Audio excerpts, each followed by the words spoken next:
Good afternoon, ma'am. Good afternoon. We'll start in 7 minutes. Okay, ma'am. Good afternoon, ma'am. Afternoon to all.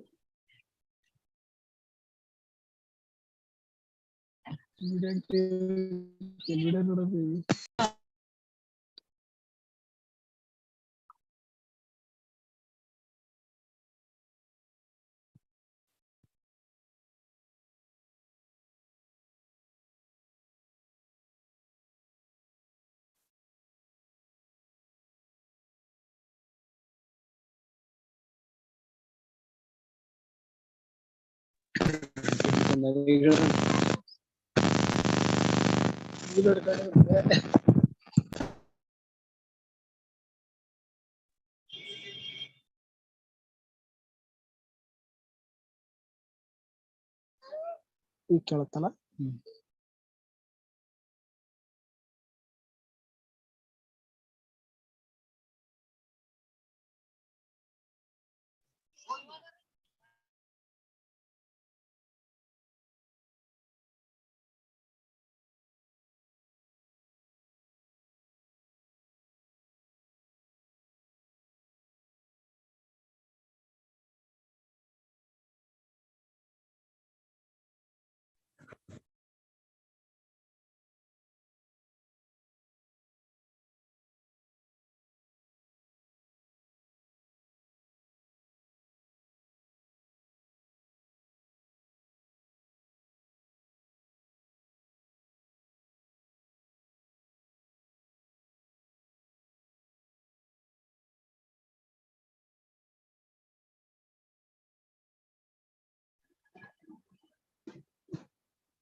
So can we start?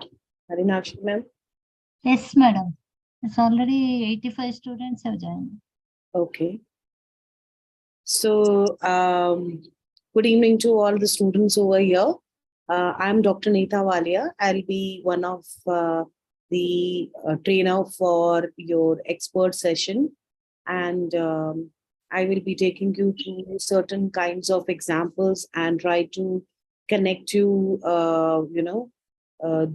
through the industry experiences and trends and all. And wherever possible, you can just place your question in the chat box. I can take it through them. So we will start. What I thought was today is that because I was told that most of you have taken AI with Python, cybersecurity, and web development, and all those kinds of courses. So I thought initially I will just start with a kind of trend or the future of work session to tell you that how the future of work look like, what kind of industry will exist, what kind of skills are required, so that as a students you can take a right direction and you can prepare yourself in that particular direction. So somebody has raised hand. Do they need to ask some question? You can ask. You can put in the chat box if you want.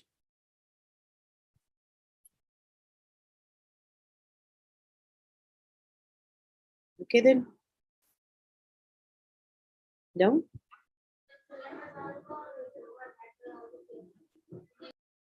Okay. So students, in any time when you wish to ask something, you can just write a question or whatever you wish to ask in the chat box, and I'll look into it and try to respond to that as soon as possible. Okay. So we'll go ahead. I will start and share my PPT.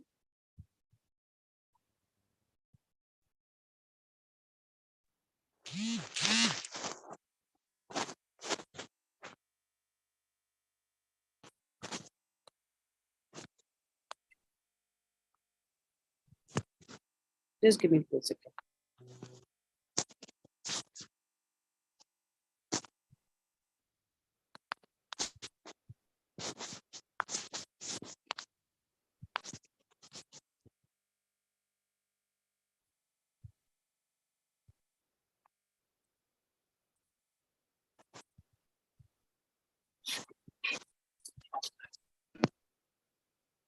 Okay. So can you see my PPT? Can anybody tell me that? Yes, ma'am. Okay. So let me introduce about myself before going ahead and talk to you about the credential or the kind of experience I have. So my name is Dr. Anita Walia, and I'm HOD and program coordinator as well as the MOOC head. I'm also the PhD guide at Jain University, Bengaluru, and I have experience of more than 20 years.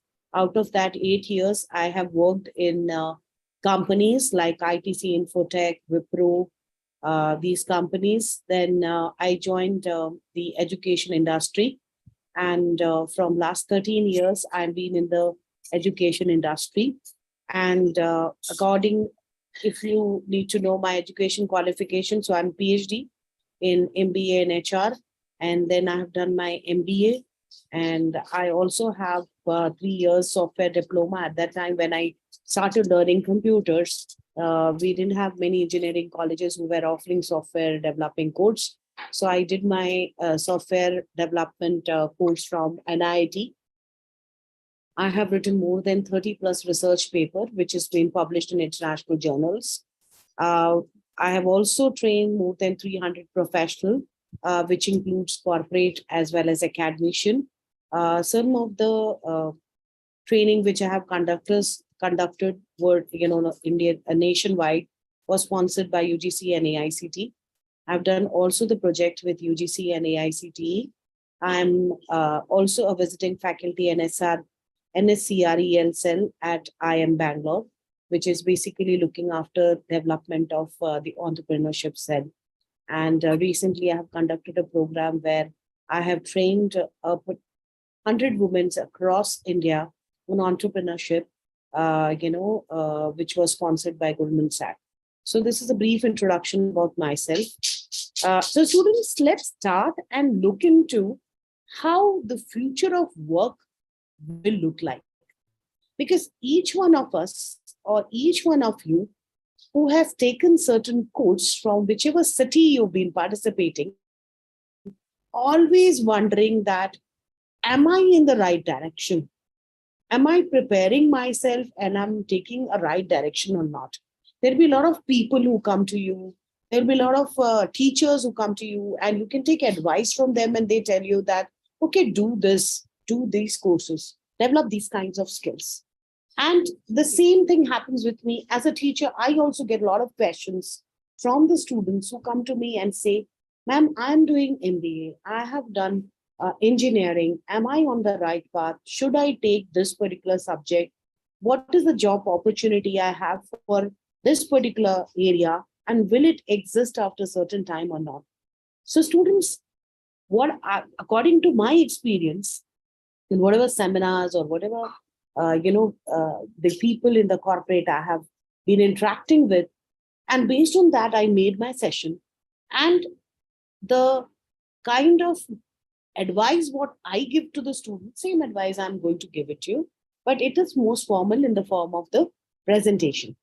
So now what happens is the future of the work is very, very different, and it is going to be very dynamic. It's going to change every passing year. Nobody knew that Corona is going to bring a lot of disruption in the business.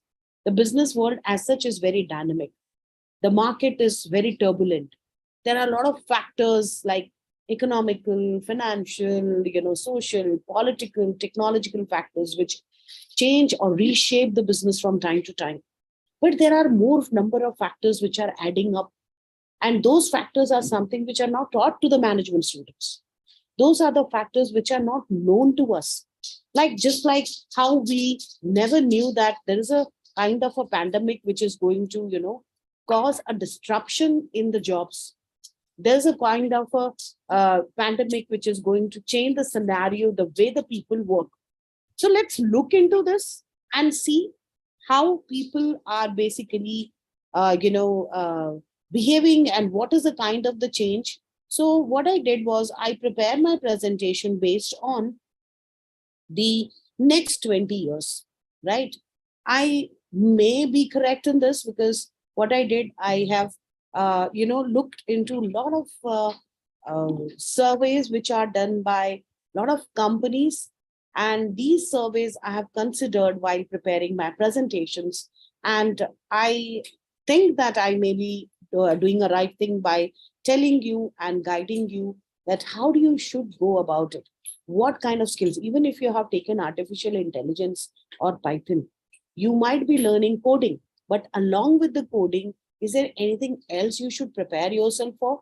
Because as you are preparing for, to enter into the world of AI, there are many students in India, in your city itself, there are 1 lakh, more than that number of students who are also doing the same thing what you're doing. So you're not unique.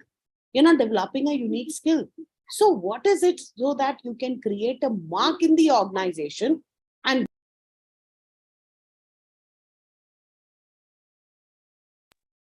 so what is it what you can do? So let's look into that.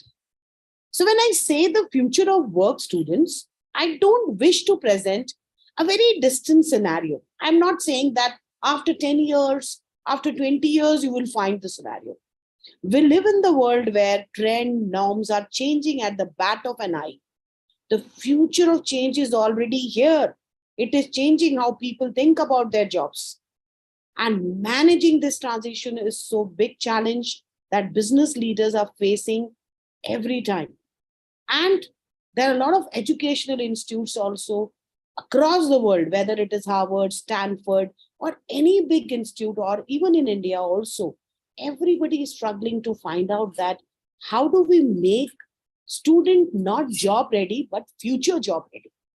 So with all these kinds of technological advancement, which we have seen in the past decade also, and we have seen how the business world is shaped and reshaped by these technological advancement, or maybe political advancement, or whatever way it is. Now, if we want to tell something about these kinds of technological advancements, technology is everywhere. There is initially when we used to talk, I remember my days when I was doing MBA and I was working in companies like ITC and all. We used to always hear there are 5 resources which a company need to protect. Those are 5 M's: man, machine, material, money, methods. But today I'm hearing something different. And today the world says that one of the most critical resources in any organization is data, is information. The data is everything. Every small decision to a large decision, to it can be an operational decision at a very low level of the employee. It can be a middle level employee, or it can be a high level employee. Everybody is taking decision with the help of data. Nobody is assuming, sitting in the room, doing a conference, doing a meeting and thinking it may happen. Nobody wants to take a chance because there is no second chance which you get, whether it's a business or it's our personal life. So there is a tsunami of data. There's a huge cloud of data which is revolving around you. You just need to know how to use this data, how to utilize this data for business. Jobs are actually becoming, a lot of jobs have vanished because of automation. Like, for example, if you look at driver's job, Soon after the autonomous or driverless car is going to come, the drivers are going to lose their jobs. Who's going to hire a driver when you have a driverless car, driverless truck, driverless bus? Already countries like Singapore or Pittsburgh or many countries have already used driverless car.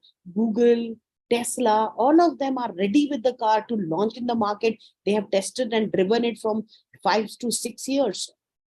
They have done a lot of research. Apple is also coming up with a driverless car. So almost all these kinds of technologies going to disrupt and make those routine job vanish. Okay.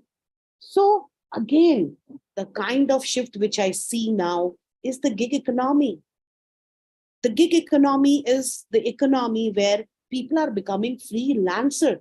Nobody want to do a job which is 9 to 6 job. Everybody want to now work from home. Everybody want to work in not one company. Nobody wants to become a slave of a company. Let me tell you, I talk to a lot of students in Bangalore, in Delhi, in Mumbai, and these students always keep on telling, me, and I'm really surprised because our time was such that we used to hold one job and think that this is my line, whether I like it or not, this is fetching me money, it is running my house, it is taking care of my need, I will be holding this job. And I will try to expertise in my job, which I'm currently holding.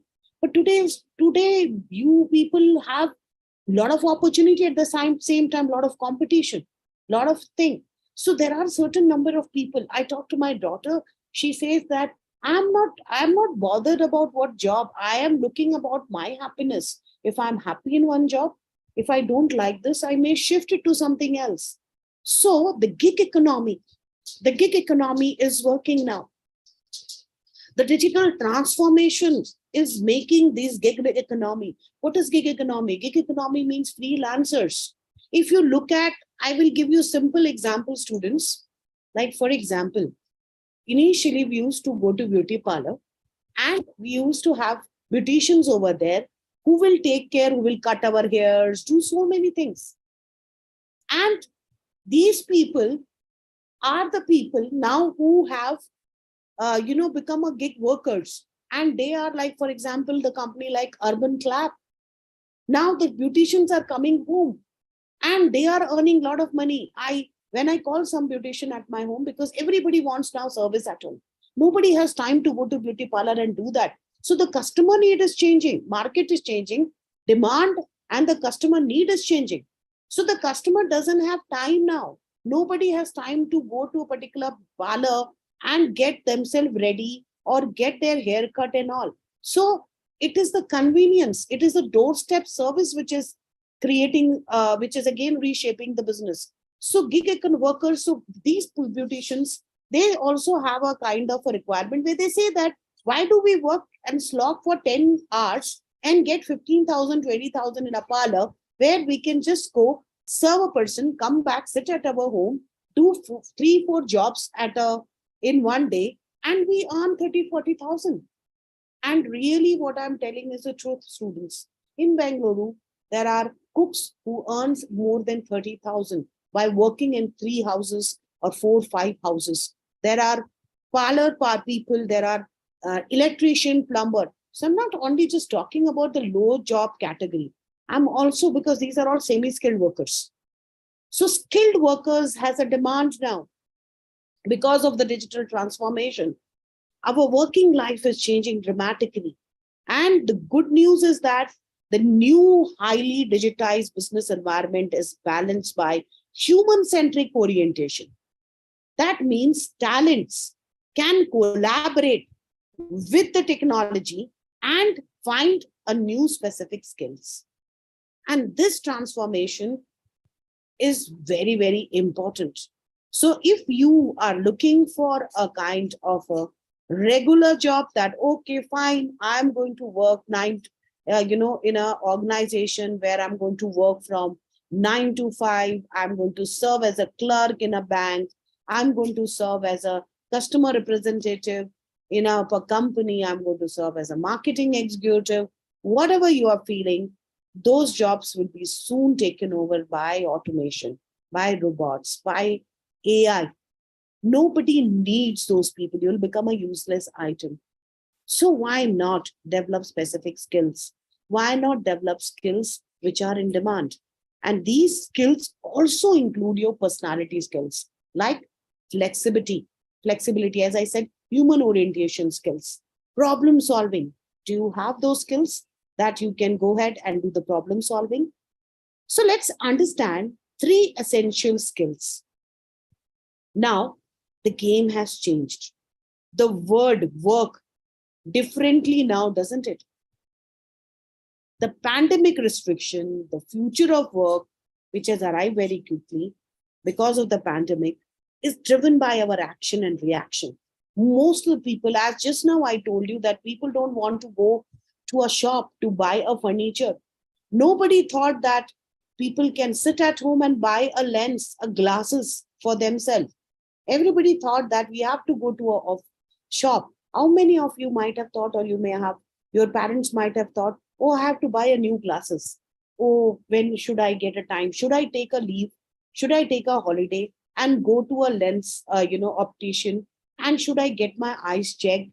I have to go there, get my eye checked. I have to give my, glasses and I have to pay for it. Then after 3-4 days, I have to go back again and I have to get my glasses when it is ready.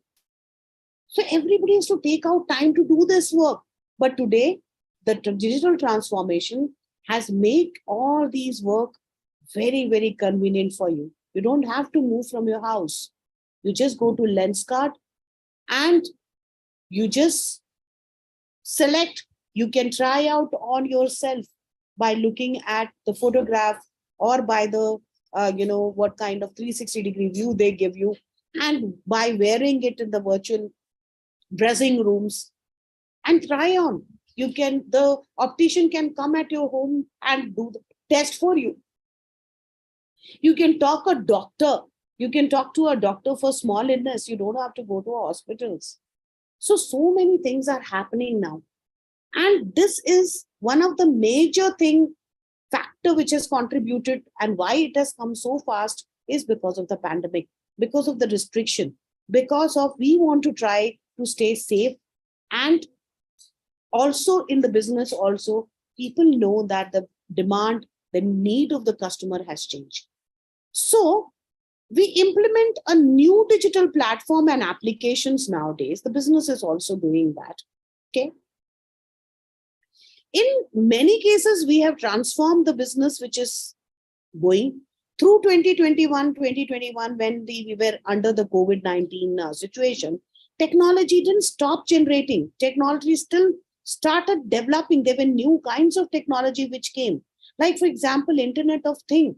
They expanded the kind of AI use. Today we talk about, my students are talking about ChatGPT, OpenAI, all those. Even I will also talk about that in your class. There are so many things which are happening now. Whether that is good, what is the ethics in the technology, we are not discussing that. Maybe in one of the, kind of a session, we may have a discussion on this, but the disruption is very, very fast. Technology advancements is causing our business model to shift. Customers' behavior are changing regularly, constantly, very, very fast. And that is the reason why the multifaceted situations are coming. We need to know various tools which has come. I will also take a session on no-code AI tools. I will also tell you the web development. Some of you have taken a web development course that without knowing the HTML or Java code, how you can develop a beautiful website. And even a person who's not a software engineer or who's not trained in this can do a lot of things with these kinds of platforms which are available nowadays. So employee is the main major thing is that how do you sell yourself to an employee? Because you have to sell yourself and look at yourself as a product when you're going for an interview. How do you communicate and express your talent and skills? What is the right skills you should develop to get a kind of a job you're looking for? So that is where you have to work a lot. You have to manage your knowledge and skill in the right direction. You have to do a holistic development. The time when you are developing your skills, at the same time, you have to develop your personality, your communication. You need to know how to speak. You have to develop your personality and a lot of things. Okay. Now, the most important part that which we basically look at is today is the multiple skills. Today, the company, because of the automation, they don't want many people to work. They want a person who can do multiple people job. That means he should have multiple skills. So if you are looking for a job, you should not always think that I may learn artificial intelligence or Python with Python and I will be very happy because I'll get a job. What if the company feel that, and the company is also looking for a person who has expertise or knowledge in IoT? So you need to have knowledge and you need to have at least a base so that a company trained you to also handle IoT device, because all these technologies work in integration. They don't work in isolation. So if you know AI, it is must that you should also have idea about cloud computing. You should also know about IoT. So these expert sessions are not going to focus only on one skills. We are basically here to train you on multiple skills so that at least all of you, whatever courses you have chosen, will have multiple knowledge and skills. And one of the most important thing, what we do in our university also, and I feel that has actually improved the students' employability, and that is called project-centric learning. And I will be doing that with you people also. Not now, maybe after 1 month when we develop, and as I know you people, and as we start, doing the session, I will also have an idea that how much you people can grasp. We will have little exercises after every session. I'll be giving you and monitoring that session also exercises with you. But at the same time, there should be some kind of project you people should take. Center-wise, you can take a project. You can find out problems. And how do you find out a problem? Don't have to go so far.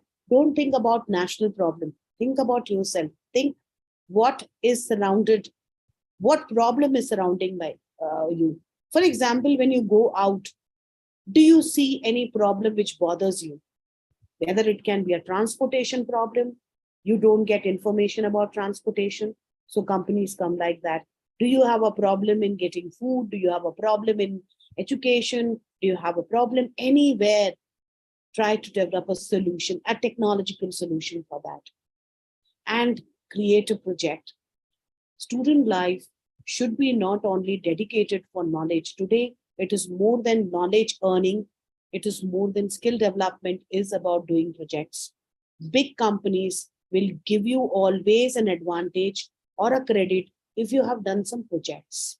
And especially for IT students, if you want to make your career in IT line, you need to do some life projects. You need to do certain projects. Don't worry, there are a lot of projects available online. Even I will also give you a lot of projects, small projects, like for example, developing a chatbot. For example, developing a kind of a research project for anything for the problem you are facing. So you have to not only develop the skill, but practice the skill using project students. Right. So now, what does the future of the work look like? Okay, so let us look into this video and let's understand how the future of the work will be in the next coming years, few years.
So if I stop it here, I will say that most of the jobs are basically into more skill based. Okay, how much skills do you have? Like a lot of organization, you might be hearing in the newspaper that recently I was reading that one of the Google employee who went to the vacation and she got a mail saying that she has lost the job, and she was looking after the other job. Because what is happening is, if the employees, even though you get a job in a company like Google, still if you have not updated your skills, it will become obsolete.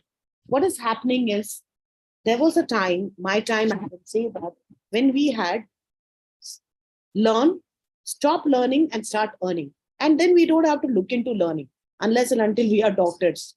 So what is happening now, your generation, it is learn, keep on learning while earning, because there'll be new kind of development which is going to happen.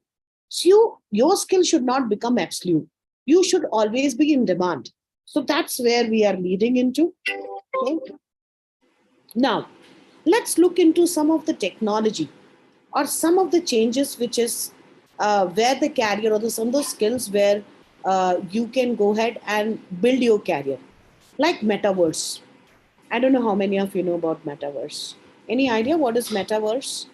Can anybody in the chat box write it? I'll just give 5 minutes to everybody. Students, what do you think is metaverse and how it is reshaping the business?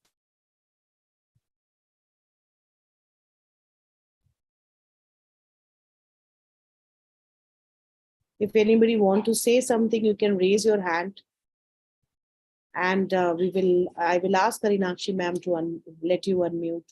Okay, somebody has written something. Let's see.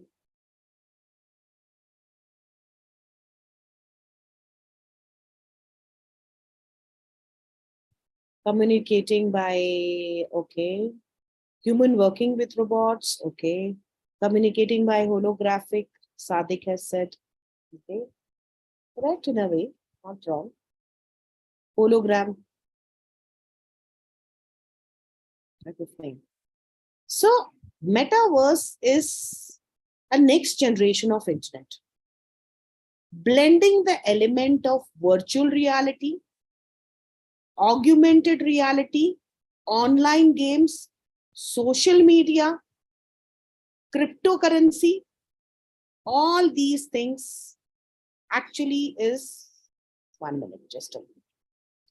Cryptocurrency, metaverse, all these are interconnected. So we don't use one technology. Metaverse basically try to create a world of imagination, or maybe a world, simulated world, where you can imagine yourself to be part. For example, that we want to walk in galaxy and we want to touch Mars, or we want to touch stars. Can we do that in reality? Not possible. It is possible now through metaverse. It gives you an immersive experience. You're watching a movie and the movie is on the screen, and you're seeing that which is something is projected on the screen, the video is running. But the future will not be like that. Your kids may want something more than that.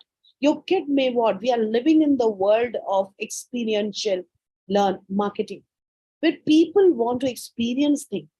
People don't just want to watch something. So metaverse is creating that. Okay.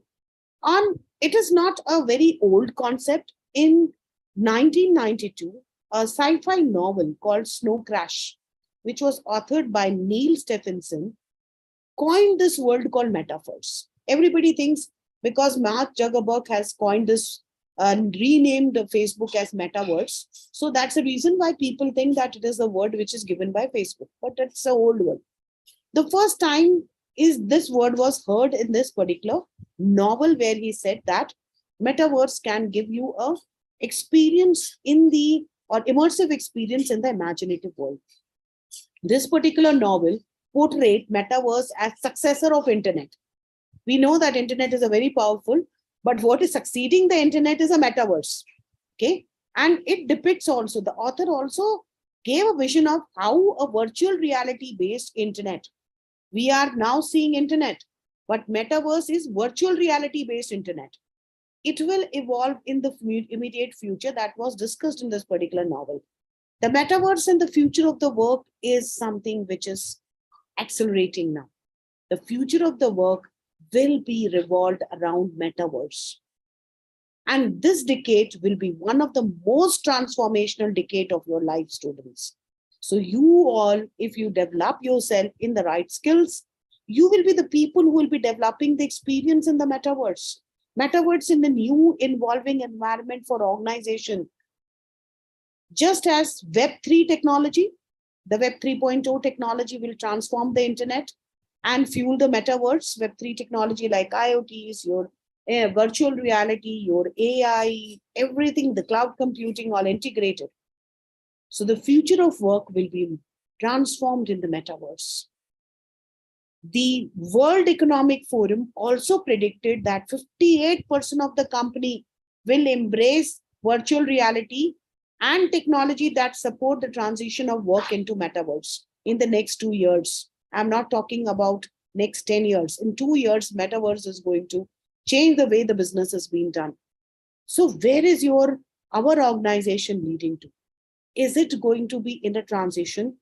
Are they going to connect the future of the work with metaverse? So it is very essential for you, student, to understand that the work is going to move into metaverse. And technology, digital transformation, whatever you say, moving work into a metaverse will require a remote and hybrid culture. And that is going to where the future of the work transition will happen. So the keen focus on the employee experience, the human connection in immersive virtual space will become very, very important. Like somebody said, collaboration with AI.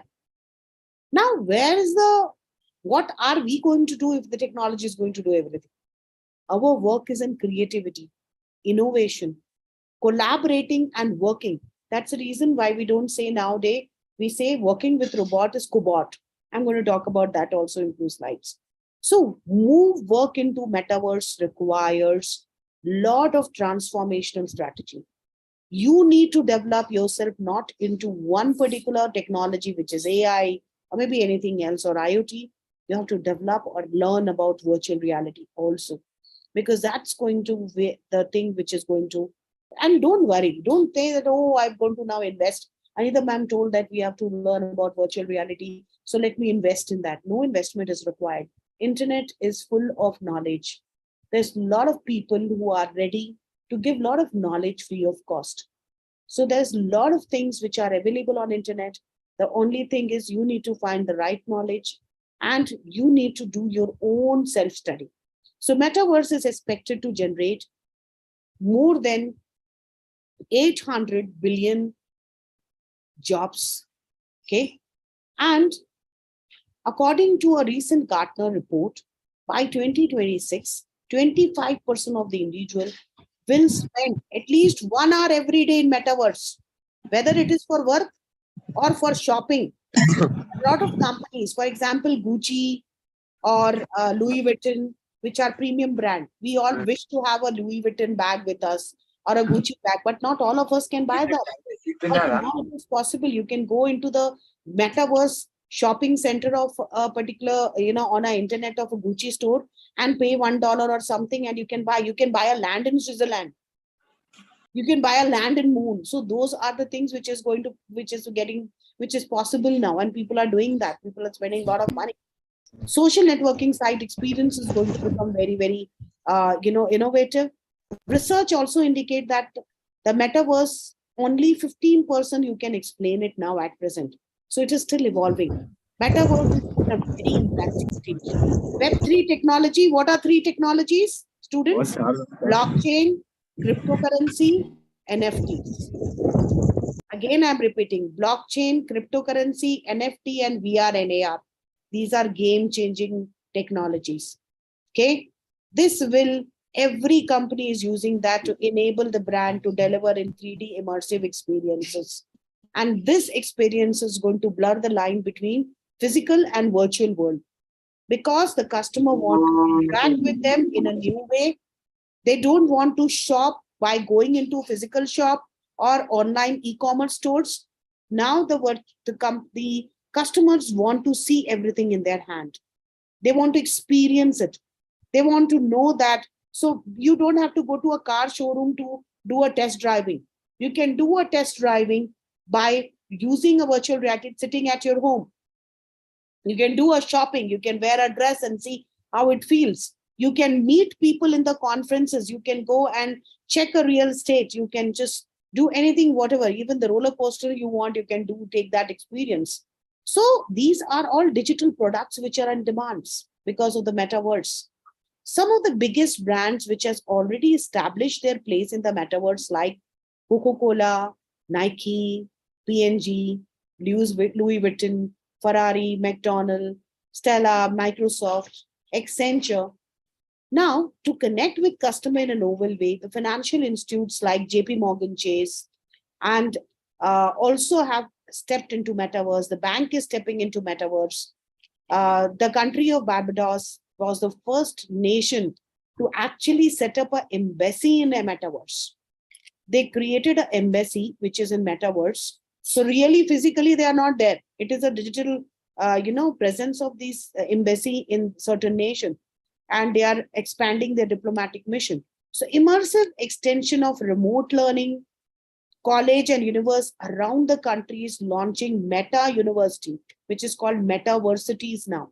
So you want to study in Harvard, but you don't have money to go to US and study there in Stanford or Harvard University. You can sit in India.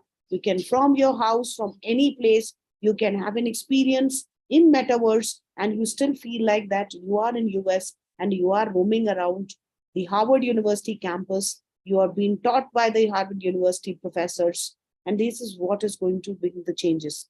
So there is an immersive extension of remote learning. College and university around the world are actually launching Metaversity.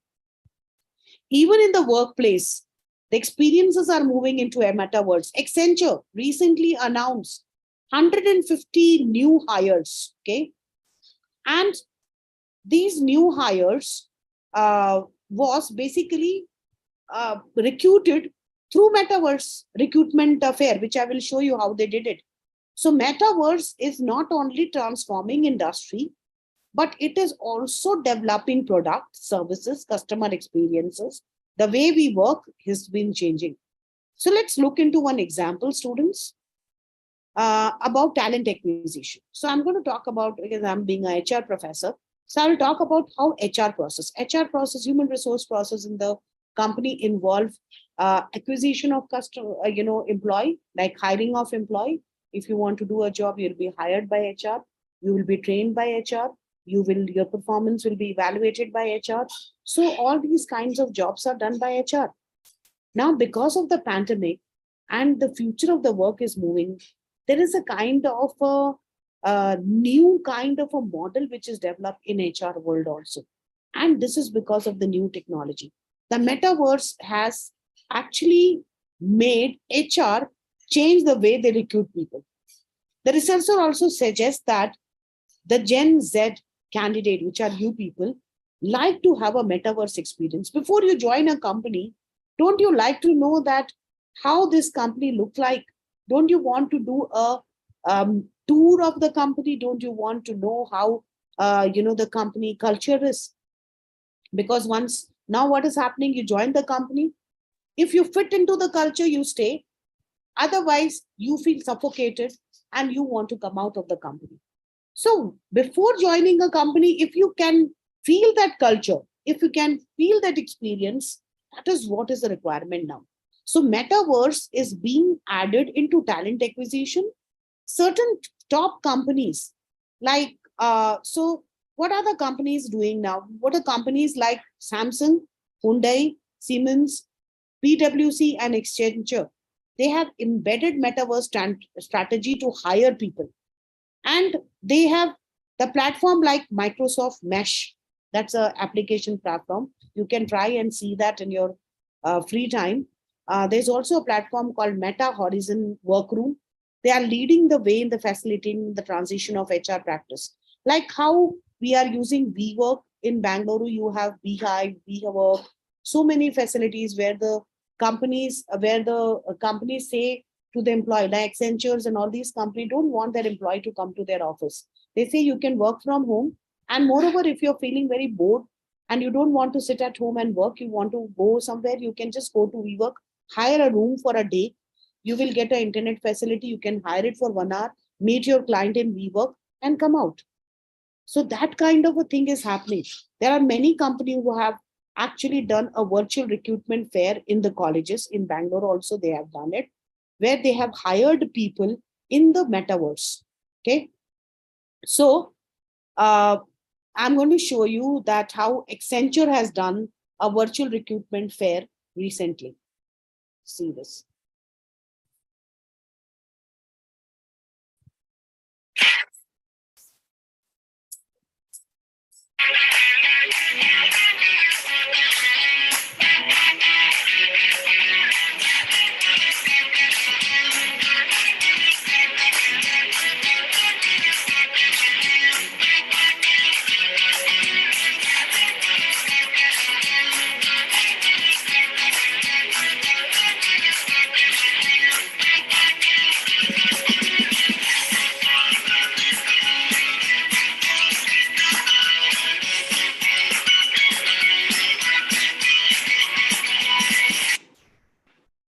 Okay, so metaverse. So what has happened is recently, Accenture has done the virtual recruitment fair through the metaverse, where they before going for a particular selection and screening process, they made all these people go through a pre-placement training and made them aware that what skill and what kind of people they're looking into, and they showed them the glimpse of that in the metaverse world.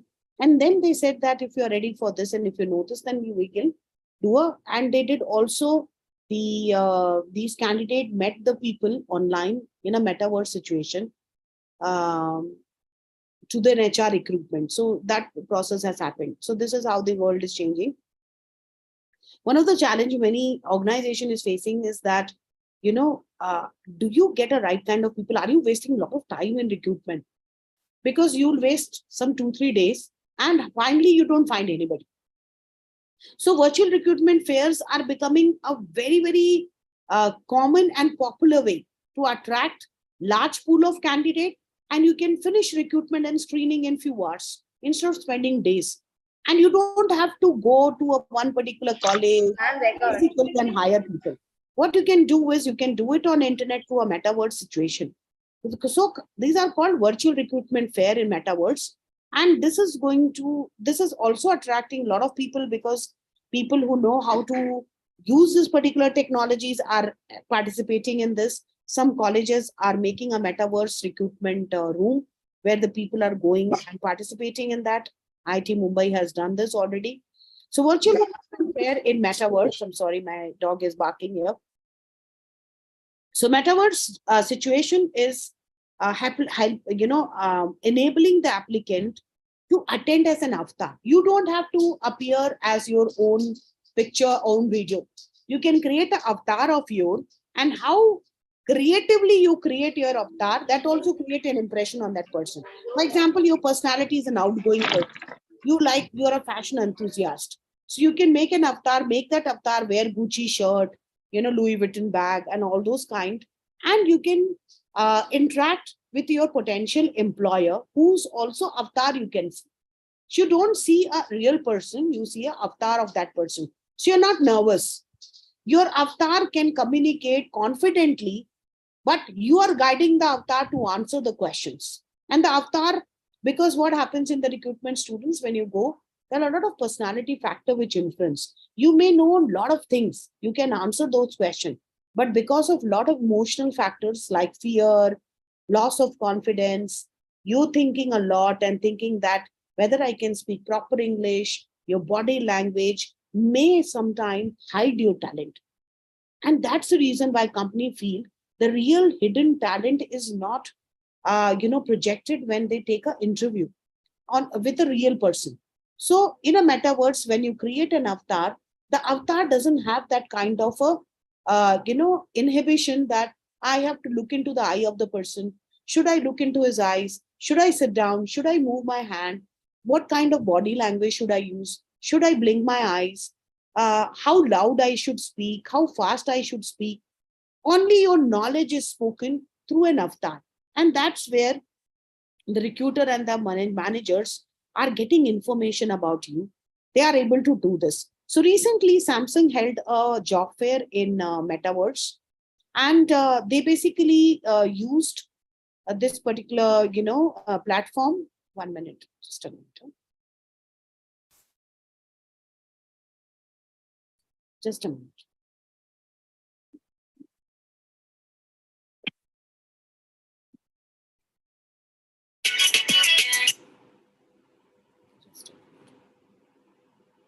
Yeah, so there are some people who have raised hand.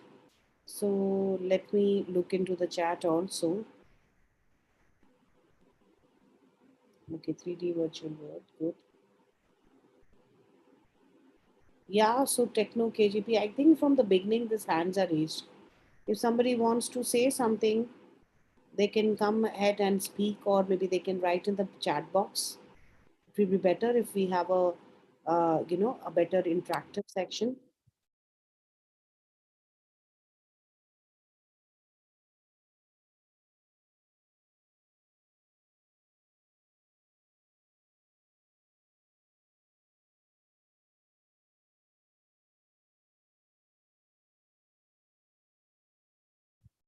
Okay.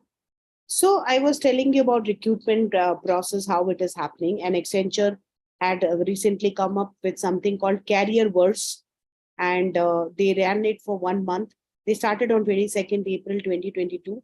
They hired 2,000 tech talent, through the metaverse, so-called Careerverse platform.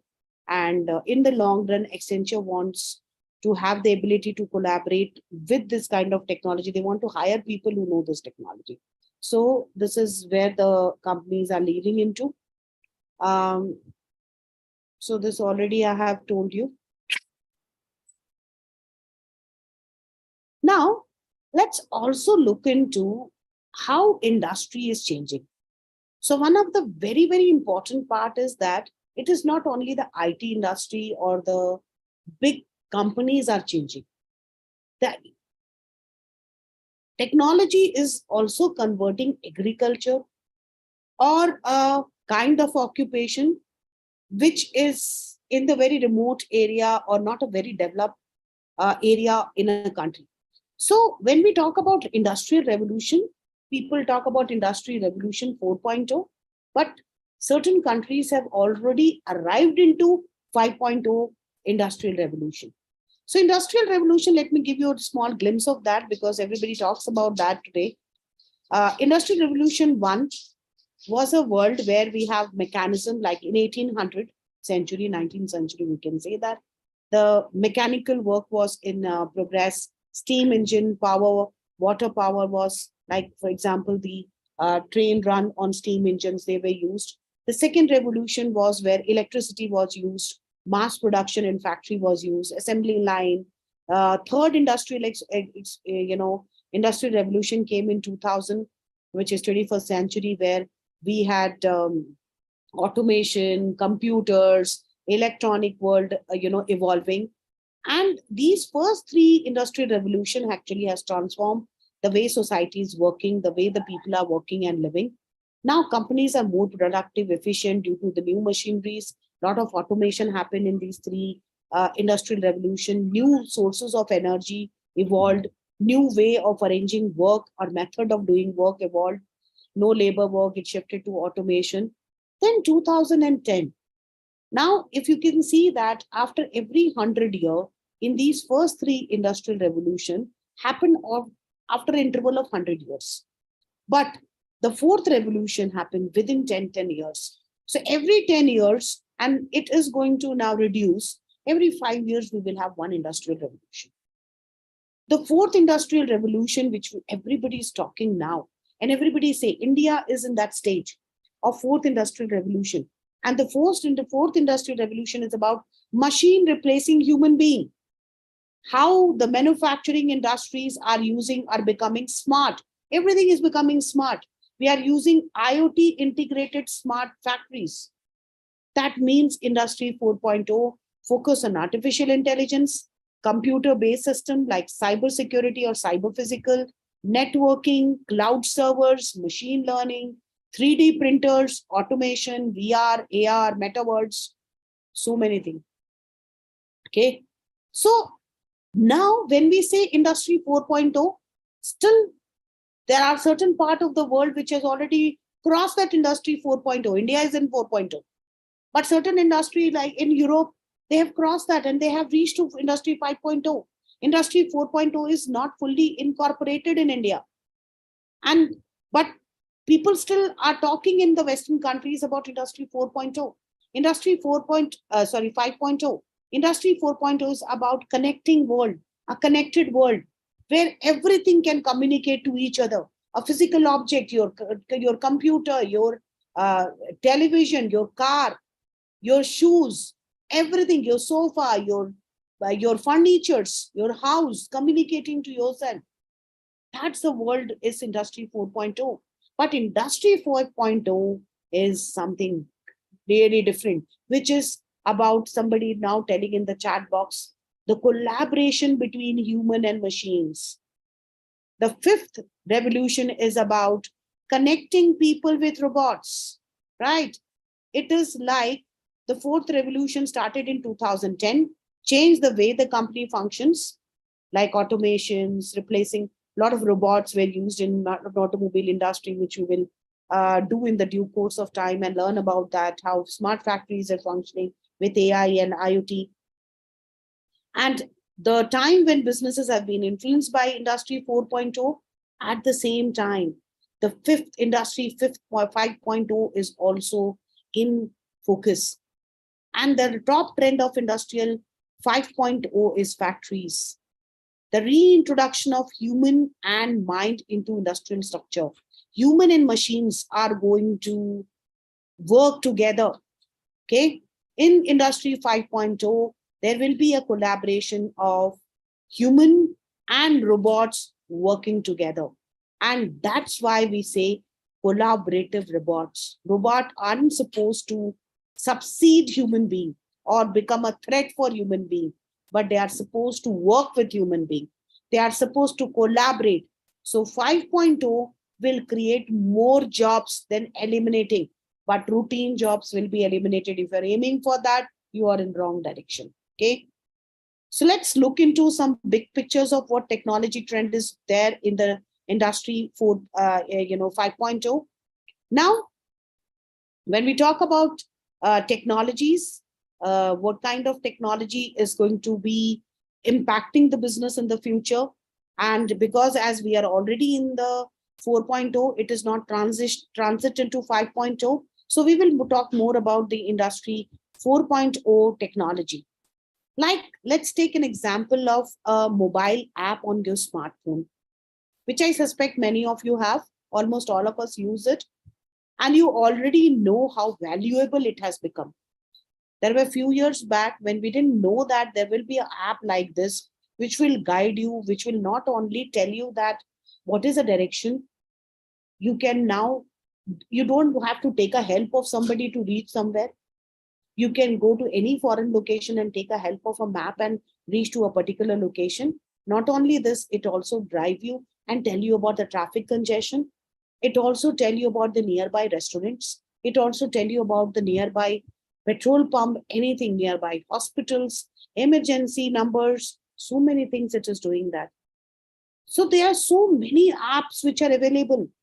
And these apps are using crowdsourcing to understand the traffic condition. Where do you think Google Maps or GPS will get this information?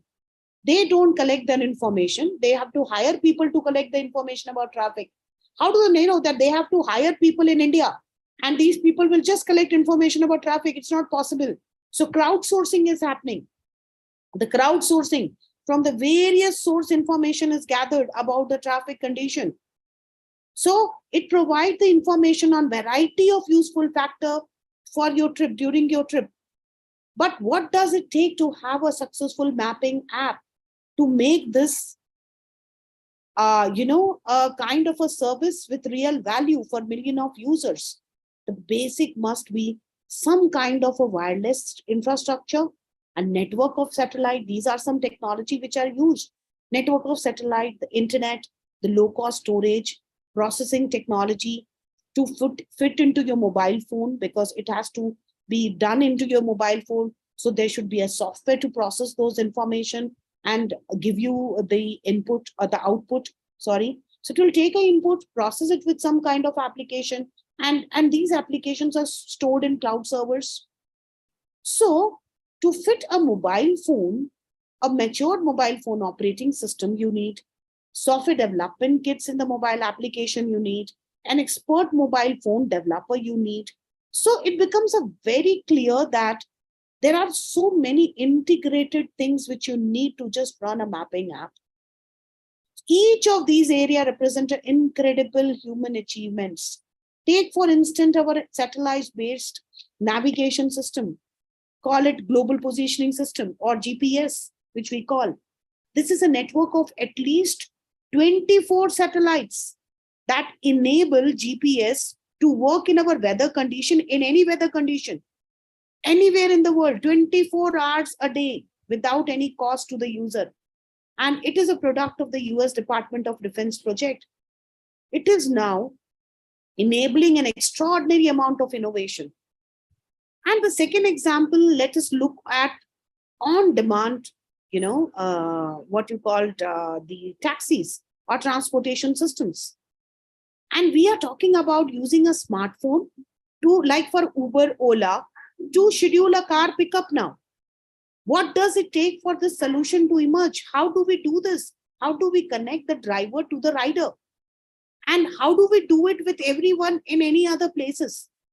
It requires a lot of investment and lot of technology integration. And why this technology didn't exist before 2009? Have you ever thought? What happened to enable such radical ideas? The ideas come only when there is a technology to enable those ideas and commercialize those ideas into business products. So much like a mapping app, we need prerequisite of GPS, that is internet, smartphone, apps, wireless connectivity. We also need online payment system for the transportation app like Ola and Uber. When you pay, you require a lot of things. You require a payment integration software, a payment gateway. You require a technology to like GPS to locate a person, the rider and the driver. You require a kind of a system or an application program to calculate the fare. You require a program to tell the timing, that how much time a person is taking. So beyond the technology for on-demand to work, we also need customer to be provided with some new norms. So when you are stepping and when you are taking a stranger car, which don't belong to a traditional taxi organization, which you used to do. Initially, we used to hire a car from a known person. And we know, okay, fine, this person we know, he can give us a car because we've used his car before also. Now we are not doing that. We are trusting everybody because technology is making us trust. Women are driving late in the night in any of these rented car, though there are a lot of other companies which has come up to for the safe driving for the women, like women on ride, women on wheels and all. But still the women are safe. Why? Because they have an emergency contact. They can always basically press an emergency this, and they will get an help where which will locate which place they are in and which driver is taking them to which place. So all these help are making you to trust a new person or a stranger. Okay. So there is a acceptance also which should come. We should not always bring with a new model and say it will be accepted, right? So that's how the foundation is very, very clear. Now, when we are talking about the catalyzing software, what are those catalyzing software which are coming in? These catalyzing software are artificial intelligence. Artificial intelligence, if you look into the system, the computer systems are using an artificial intelligence are capable of performing certain human tasks like perception, speech recognition, decision making. And AI is not only developing some coding and some program to do certain specified task, but it is going beyond our cognitive performance, beyond something. We will also explore in other session, Internet of Things. Internet of Things is connecting billions of devices to the internet.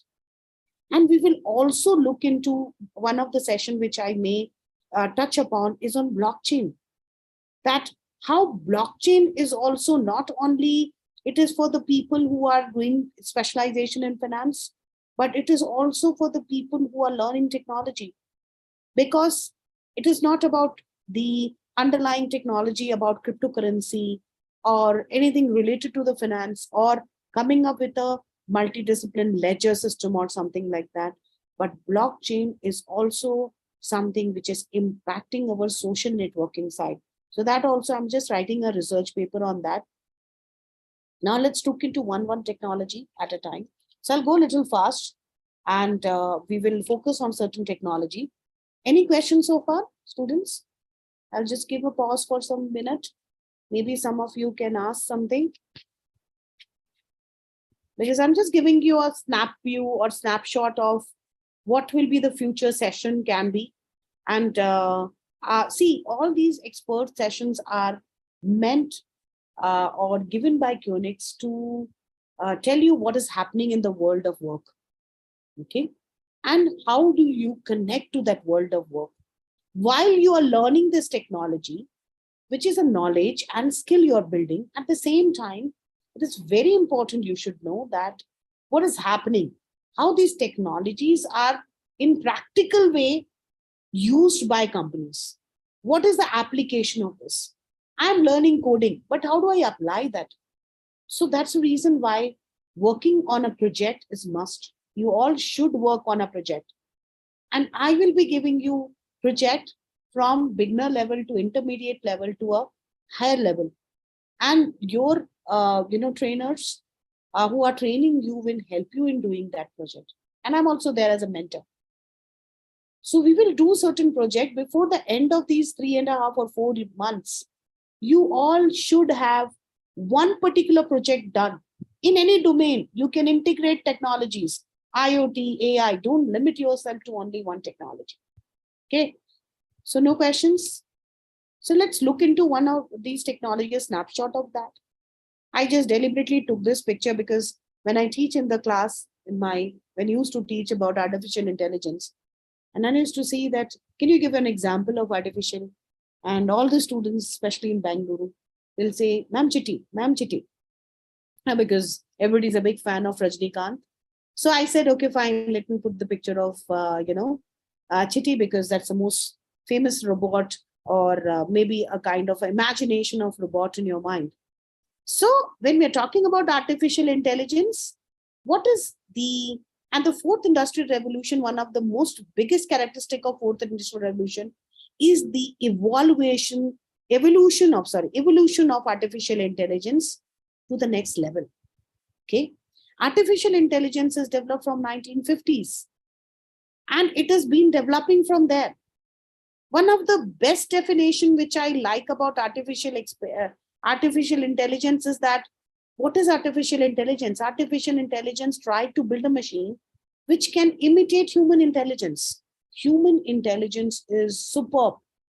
We are the best machine. No human being can make machine like us. We can imitate certain aspect of human intelligence into machine. But maybe in future, maybe we can try to do certain things, but let us see what is happening. So artificial intelligence is equally one of the most misunderstood, underestimated technology of our time.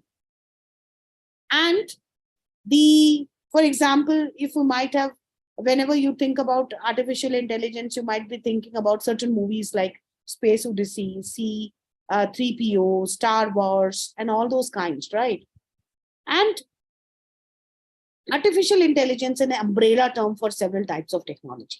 It's not one thing which we do. Artificial intelligence has so many subdomains.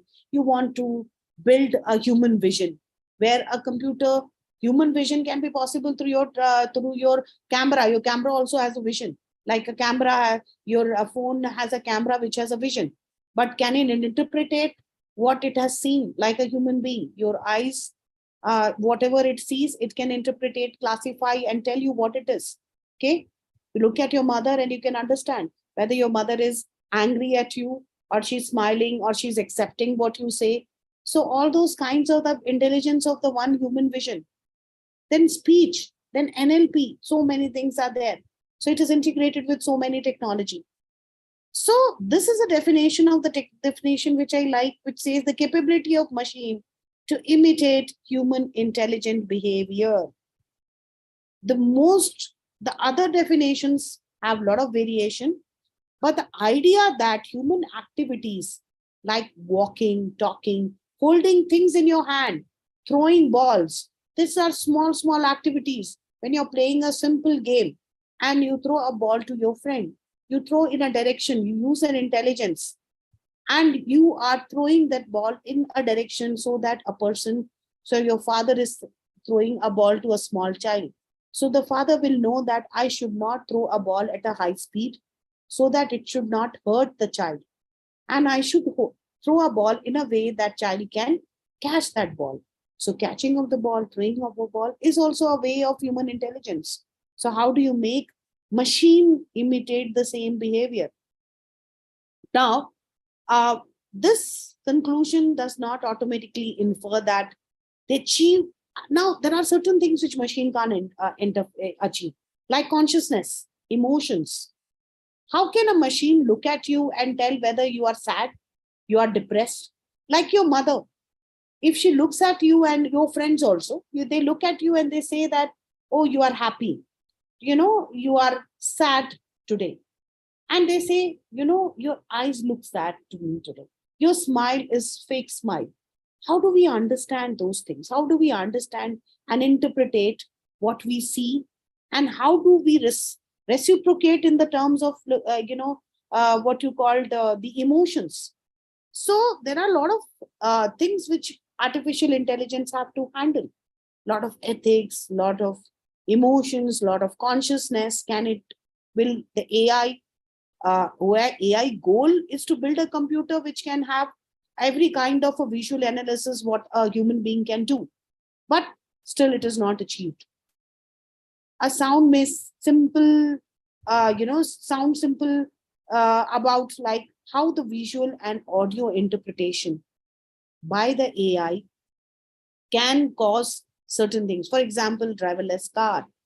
Okay, the driverless car can see around like a human driver with the help of the camera, sense the environment with the help of IoT devices, and take a decision with the help of AI, which is a driver. So how this particular transformation is happening, what is the underlying principle, the maths and science? IBM also created a machine which is capable of beating a human being at a chess. Chess is supposed to be considered as one of the most intelligent game. And Gary Kasparov, who was the chess champion, was, he was beaten by, nobody could beat him in chess. So IBM Blue computer with AI feature could beat him in chess. And a computer, so this is the kind of exploration our current AI is working on. Okay. So let me share some basic concept. AI is largely the product of set of instructions called an algorithm. Okay.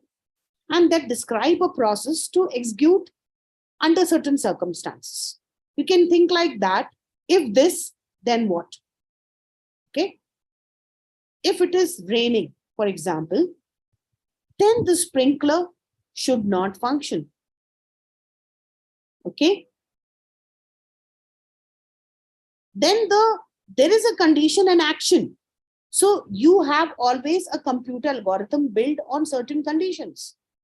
What if this is there? But normal traditional computer work between only two conditions, true and false. What if there is a condition existing between true and false, which human beings say it may be true, may not be true. It's likely true, slightly negative. All those conditions is built with the help of AI.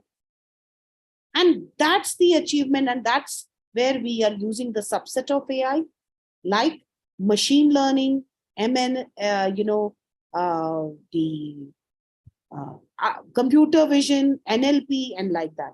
Let's look into one thing. If an AI program needs to identify a bicycle in a picture, it would, of course, be impossible to show the computer every single variety of the bicycle. There are more than 10 lakhs variety of bicycles now available in every part of the country. But it's not possible that you collect all kind of bicycle and show. And the computer say, okay, fine, any kind of bicycle you show me, I will recognize. So, however, if the AI software see a kind, how do we see any kind of bicycle we recognize?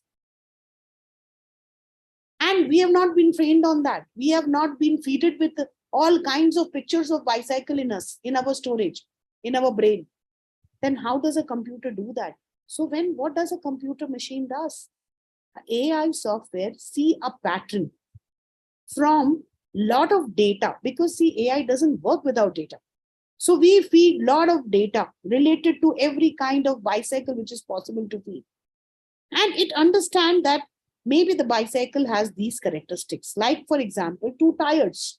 Bicycle means it should have 2 tires. And it should, the person should write it. So there is a chance that AI can recognize any kind of bicycle if it is presented to them just like a human being. More data you feed, better is the machine learning capability. Better you can train the model, which will we see in the due course of time. So this, with the category of ML called deep learning, right? We can get capabilities such as image, speech, face recognition, and you can apply those areas of AI development in problem solving, in perception. Like all these are the things like machine learning, natural language processing, chatbots, the computer visions, which can be actually used in the field of developing solutions to a particular business problem. Okay. So major area of development is happening in the AI in the field of problem solving, perception, planning, management of robots. How do you manage robots? Robots are built by us. How do we make robot do specific tasks or to do unstructured tasks? Okay. So there are many companies, almost all the big companies, like for example, IBM, which started their company as selling computers. They were the people who were, leaders in selling computers, and they gave the name PC, personal computer. But today they have sold that hardware division and they are only in developing solutions using AI. Google, Amazon, Microsoft, all IT companies, even the non-IT companies or even the startup companies are embedding AI into their product and services. So the AI applications, every company has chatbots which provide an interface between a customer and a computer. So you go to a bank website, you have a chatbot to answer you. Okay. You don't, if you are fixed or if you have a doubt, and these chatbots are having an AI doesn't mean they are fed with FAQ, frequently asked question. They are intelligent robot. You can ask in your phone, you have Siri in iPhone, right? You can ask Siri any question, any silly question. I do this exercise in my class when the students say that, ma'am, Siri will answer certain question which it knows the answer. So you feed certain answer into it, it will search for the answer on the internet and give you that answer. I said, no, it is not like that. It is witty. You ask Siri, then I ask them to take out the phone. You can also try that if you have iPhone. You can try and you say, hey Siri, will you marry me? And the Siri give different kinds of answer to everybody. If Siri is fed with one kind of answer, it will tell everybody, no, I don't understand what you say. But Siri give different kind of answer. It says some person, it will say, no, it is not in my contract. Oh, I'm not your type. Or all kinds of answers it can give, a witty answer. This is AI. So AI bring lot of range of, applications. It's not only robot, which we think AI does, right? Let's look into the second kind of technology, a technology trend, apart from AI, which is shaping our business or which are the future of work. The one is called Internet of Things, right? The Internet of Things means when a particular object is connected to internet and has the ability to send information. And at the core, the ability of human to access data and information from connected devices, which are geographically placed anywhere. It is irrelevant. There is no doubt that today, these innovations have becoming a game-changing experience in business. In earlier days of the web, the simplicity of people connecting, finding information on the web was something great. The internet and the web provided a lot of information to the people. But today, the internet has become more immersive. It is also providing an opportunity to interact with devices.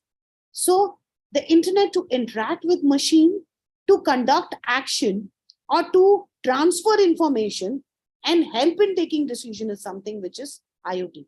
So machine is started becoming programmed to communicate with the help of internet and send information. Like initially we used to say that email is a way to send information, or company used to take backup of all the data in a tape, and the customer, the notion of the customer to machine or machine to customers emerged. So people were not connected. They used to, if they have to find information, if the head office have to find information, what is happening, for example, Amazon, in the head office, if they have to find what is happening in Amazon India warehouse, there was no way they could find those information until and unless the people in the India send all the information through email to those offices. And every day they have to keep on doing that. But today this is not required because all machines are IoT devices. Everything is connected to, and everything has a capability of transforming information which can go and which are being distributed to the people who require it. So human participation in sending and transforming information has become limited now. Internet of Things is becoming very big and adding a lot of potentials. So there is no limit. Today, if we see 20,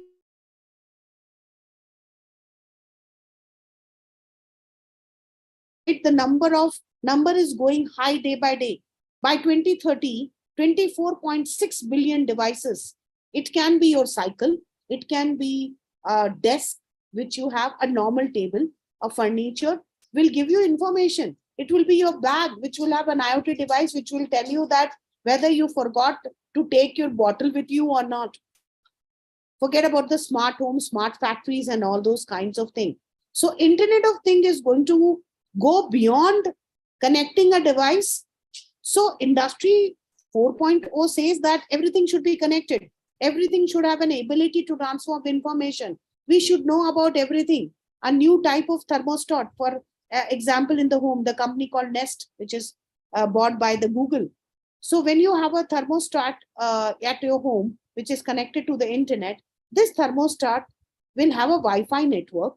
It is connected to your smartphone and all the appliances in your home, which you can control from anywhere.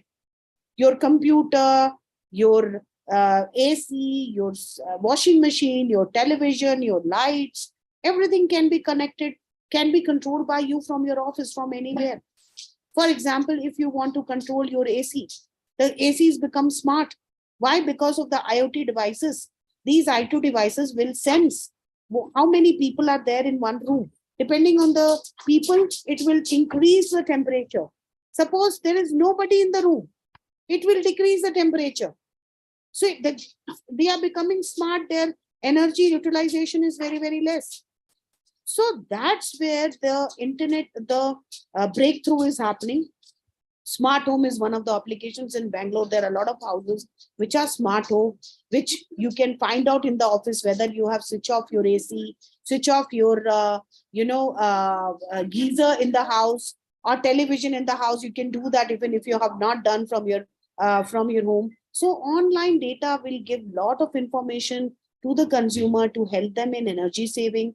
If you have kept your AC open, geyser open, you can go in the office, you can switch off the AC and everything from your home itself. And all these embedded technology, not only in the home, is also helping in manufacturing. by providing a manager, a owner of a factory need not go to a factory to see what is happening in the factory. He can have all the IoT devices connected to the factory, which we will see how it is done. And this, he can look at his tablet PC, and he can find out that how many lights or how many energy is consumed, which machines are working.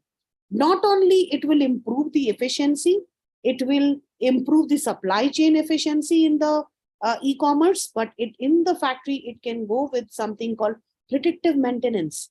We will talk about that in some sessions. I'll give you some cases, because after these, the sessions will be only case studies.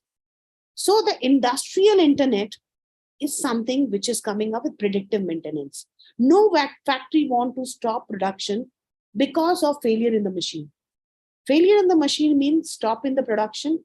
Loss of production means loss of, you can't fulfill the demand or production at in the time. You will lose customer, you lose market, competitor will take advantage. So the manufacturing, one of the major issue with the manufacturing is failure of machines. What if we get to know that this particular machine after a few days is going to fail? And this is a problem which is called predictive maintenance. And today IoTs are doing that. And you don't have to go to and visit the factory to do that. Sitting in your computer, you can find that what is the machine capability. Is machine going to tire out, or machine is going to fail in few days? You can do the testing. You can do the repair before the machine stop working, and you can also go for replacement. So the production doesn't stop. This is called predictive maintenance.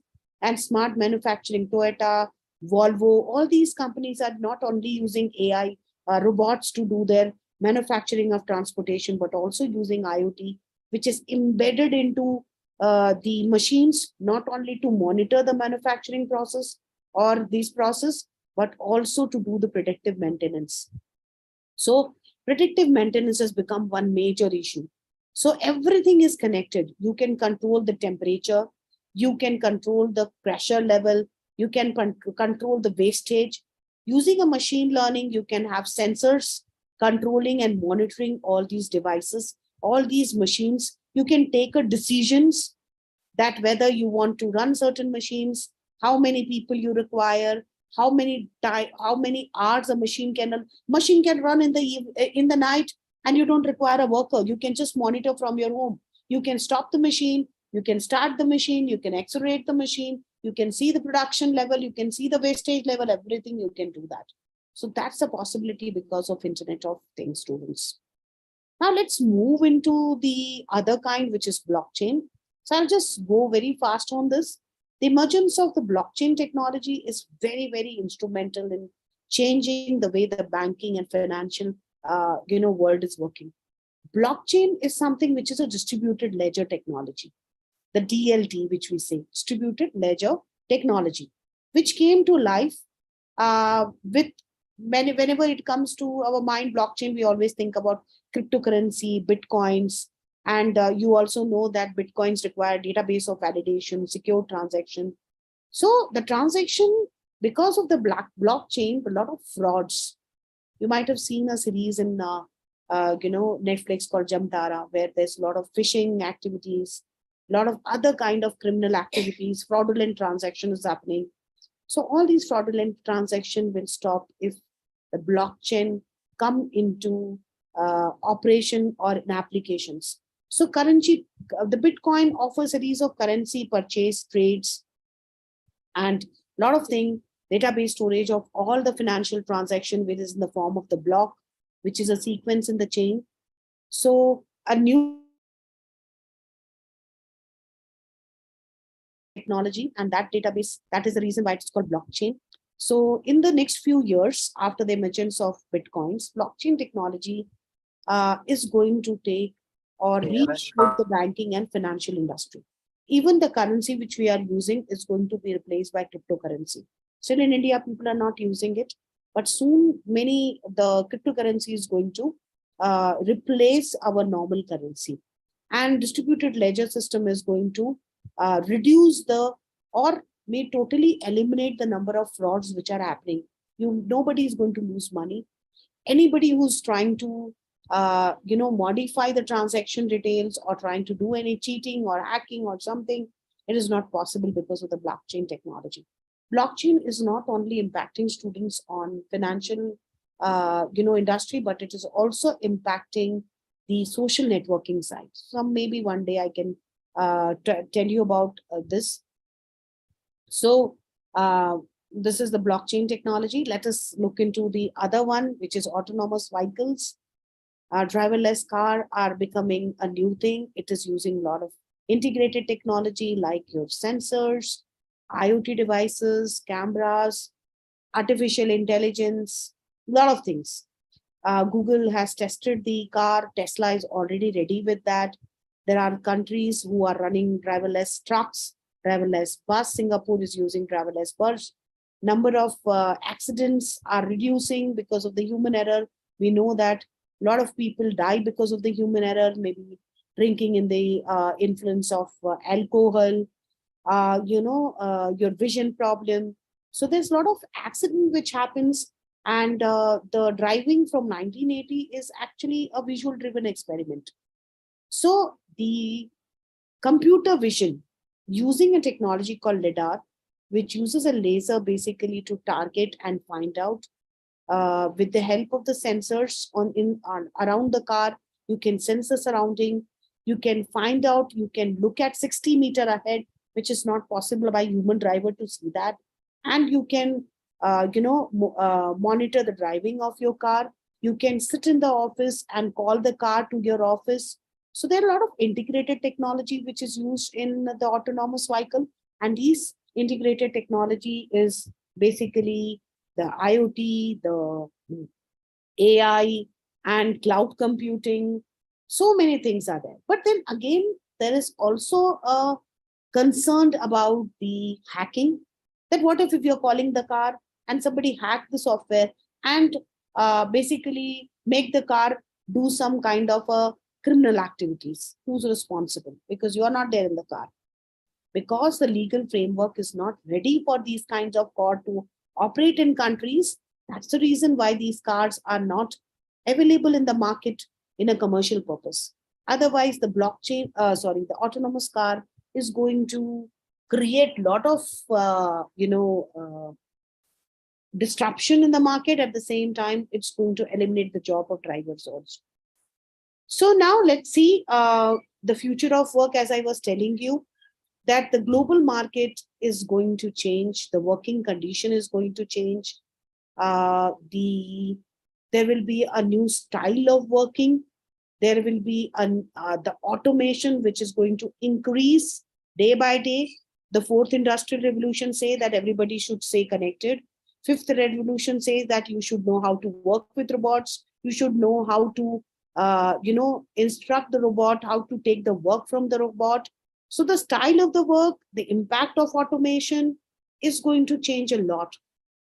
Today, when we take this, today, the 5-day work, okay, 40 hours in a work week is a new concept which is originating in the United States, which actually in 1920, United in US, all the company wanted the worker to work 5 days and 40 hours.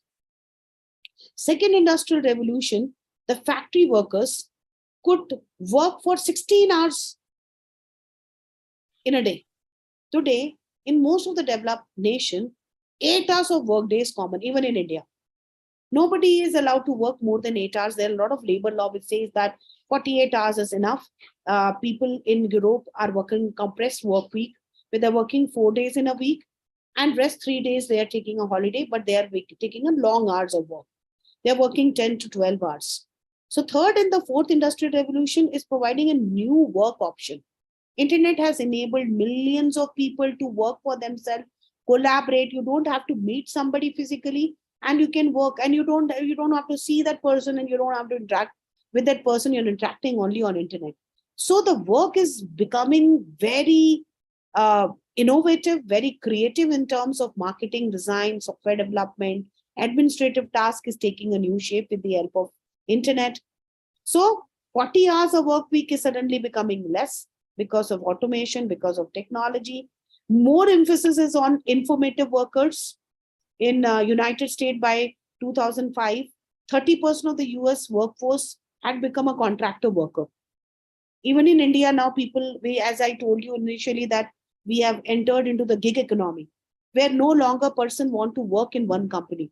Everybody want to work in several companies and earn huge money. People used to say that only business person can become rich. Today, people are working in different companies as a gig worker and becoming rich. So that's where you need to have a multiple talent or multiple skill. So gig economy is reshaping, right? US, now if you see 57 Americans are gig workers. And that is around the 36 percentage of the population of US. And in other country, if you say, and 24% of the workers want a flexible working condition. They don't want a fixed timing, right? So for that, you need to have those skills. You need to have a smartphone, capability. You need to have internet connectivity. You need to know how to deal with big data. You need to know the art of artificial intelligence, that how you can exploit this particular, technology for the human benefits. And also by 2020, it is estimated that the combined number of contract worker and the gig economy will reach 43% of the workforce in the entire world. Okay. In US itself, it's going to become 43% of the workforce will become a gig economy. They won't work for one single company. They may work from home and work for different company over the internet. And this will happen because of the technology ecosystem, right? Like for example, Airbnb. They don't own any hotels anywhere in the world, but they have become the number one company just because of the technology which they are using, and they are aggregators. So anybody who has a property, go to Airbnb and upload their property. Airbnb can make it available on rent and charge on commission. So similarly, this is nothing but an example of a gig economy, that nobody wants to work for a particular company. And the kind of people want to work, have a leisure time for themselves. But this is only possible, students, when you have the multiple skills within you. You need to augment AI with a lot of integrated skills. So certain more example I can give you, search engine. So suppose, see, if you want to work in a factory, those jobs are not available because workers are doing a job of a factory laborers now. Trucks are driven by it has become driverless. So you don't require that. In the warehouse, you have robots working. Amazon has more than 10,000 Kiva robots working in US. So these are the things. Which are the industry who are at risk? Is there any industry which is becoming something which in the real profession in the internet world, which we say that knocker upper? That means that alarm clock. A worker would get up on time, head to their job at the factory. This is called knocker upper. Many knocker upper used a snuffer outer or as a tool to, monitor that they should get up early in the night. They should not sleep. They should use an alarm clock so that they can go on time and serve. This knocker upper is available in all kinds of jobs where we have to punch in on time, go out of the time. We have to become a slave of a particular company. So the companies are now don't want people to come to their office and just waste their time. They just want people to do the work from anywhere, wherever they want. So most of the jobs are getting eliminated. Certain industries vanishing. And some example which I can show you about those industries, which are what type of industry which are at risk, because there are many examples from the past. I can give example of Blockbuster. Blockbuster was one of the biggest company in video renting services in US. Netflix, Reed Hastings just had a problem with Blockbuster and he started Netflix. Today, Blockbuster has gone out of business because of Netflix, because of digital storage of people where they use a television and they can see all kind of entertainment. OTT platform has made many these rental companies or video production or music company to go out of business. So there are so many companies. For example, if you see BlackBerry, Yahoo, Fluoride, Hitachi, Toshiba. So many companies are there which you can name it. So these companies are becoming, so nothing is inevitable. Everything can change. You have smartphone, smart speakers now. You have smart vacuum cleaners. Maid servants' jobs are replaced by vacuum cleaners, which you can just place the vacuum cleaner. You go out of your house, and the vacuum cleaners are with AI, which can go around the house and basically clean your house.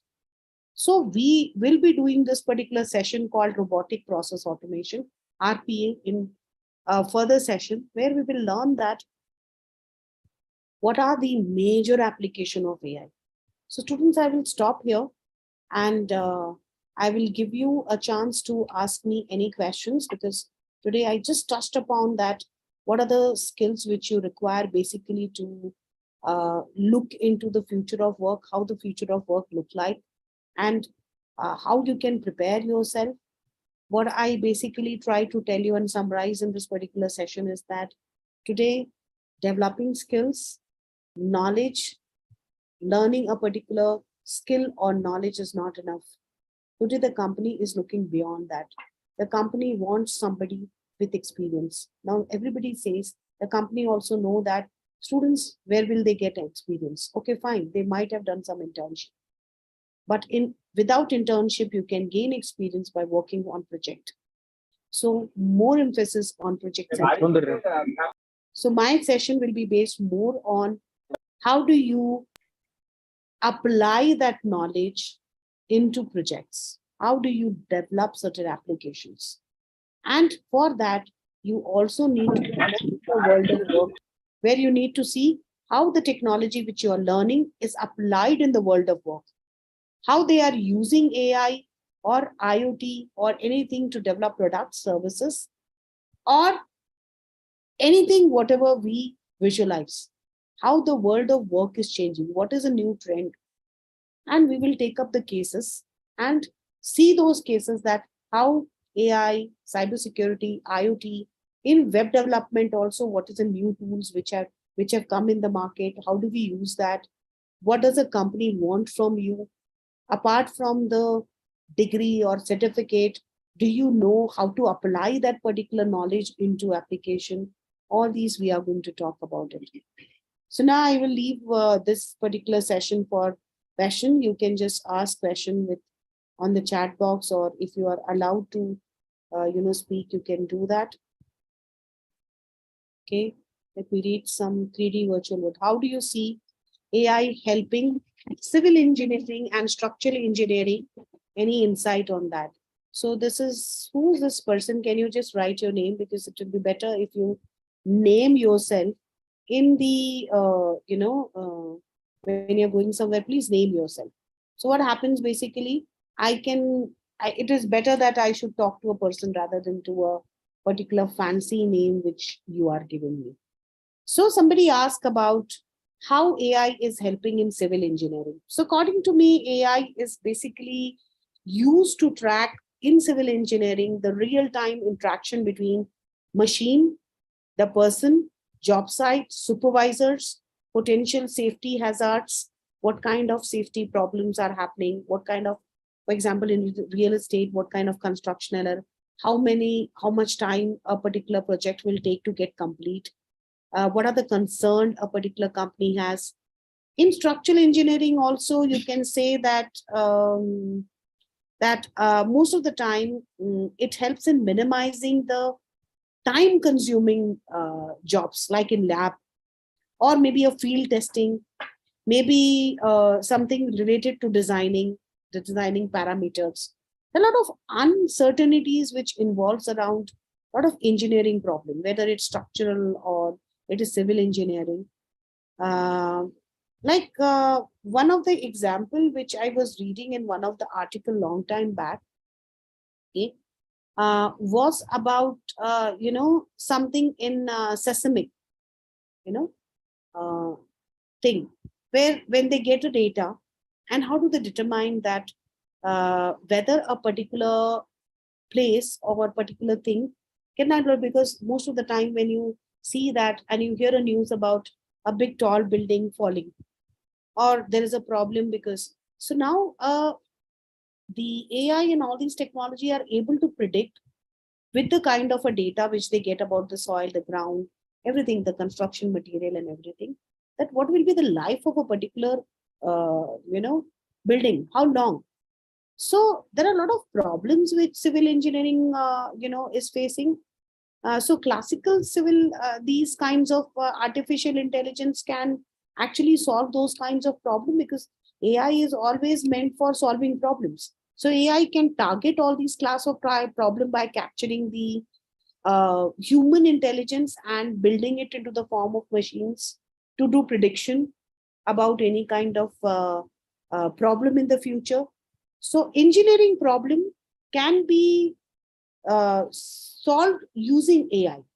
That is what in any field, whether it is a structural engineering or it's a real estate engineering or it is a kind of anything, because I don't have much idea about civil engineering and structural engineering, but maybe some articles which I have read, in that it was said that, the machinery problems, the infrastructure problem, the so can be solved using machine learning, it can be solved using a lot of technology like AI and all those kinds, right?